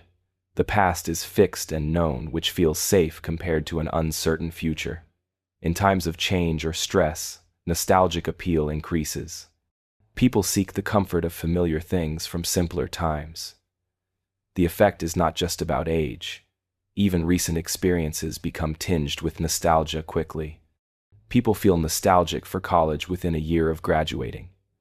The key element is that the time period is over and cannot be returned to. That finality makes us romanticize it. You can use nostalgia personally to boost mood. Reflecting on positive memories, looking at old photos, or listening to music from happy times creates genuine emotional uplift. The fact that the memories are selectively positive does not make the positive feelings less real. The risk with nostalgia is getting stuck in the past. If you are constantly comparing the present unfavorably to a romanticized past, you miss opportunities in the present. Healthy nostalgia means enjoying positive memories without being controlled by them. The past can inform and enrich the present without imprisoning it. Understanding the nostalgia effect helps you recognize when you are making decisions based on romanticized memories rather than current reality.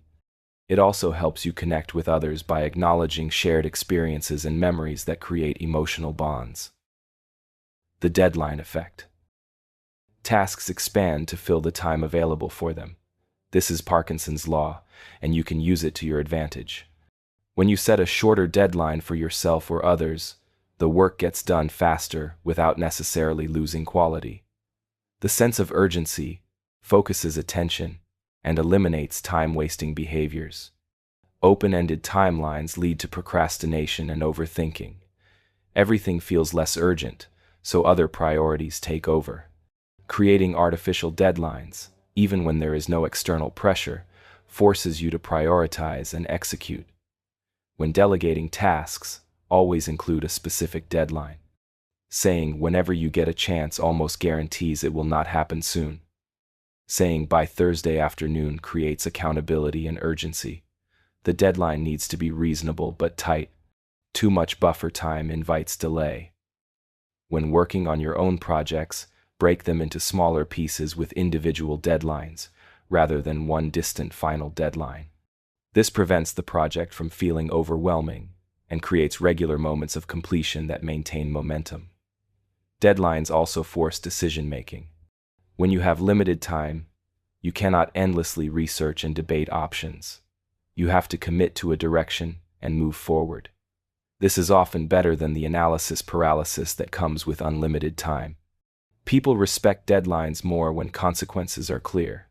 If missing a deadline has no real impact, it stops being effective. Build in actual stakes when possible.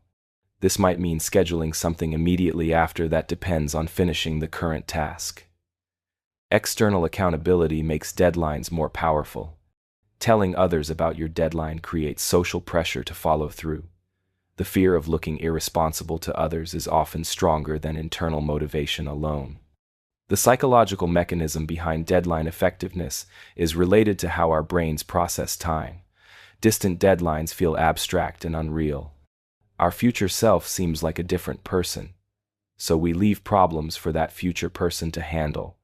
Tight deadlines make the future feel immediate and real. The consequences of inaction become vivid rather than theoretical. This shifts behavior from passive to active. The deadline effect also works because it creates a sense of scarcity. When time is unlimited, it feels abundant and therefore less valuable.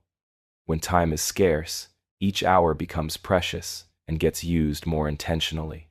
This scarcity mindset eliminates the casual waste that happens when resources feel infinite.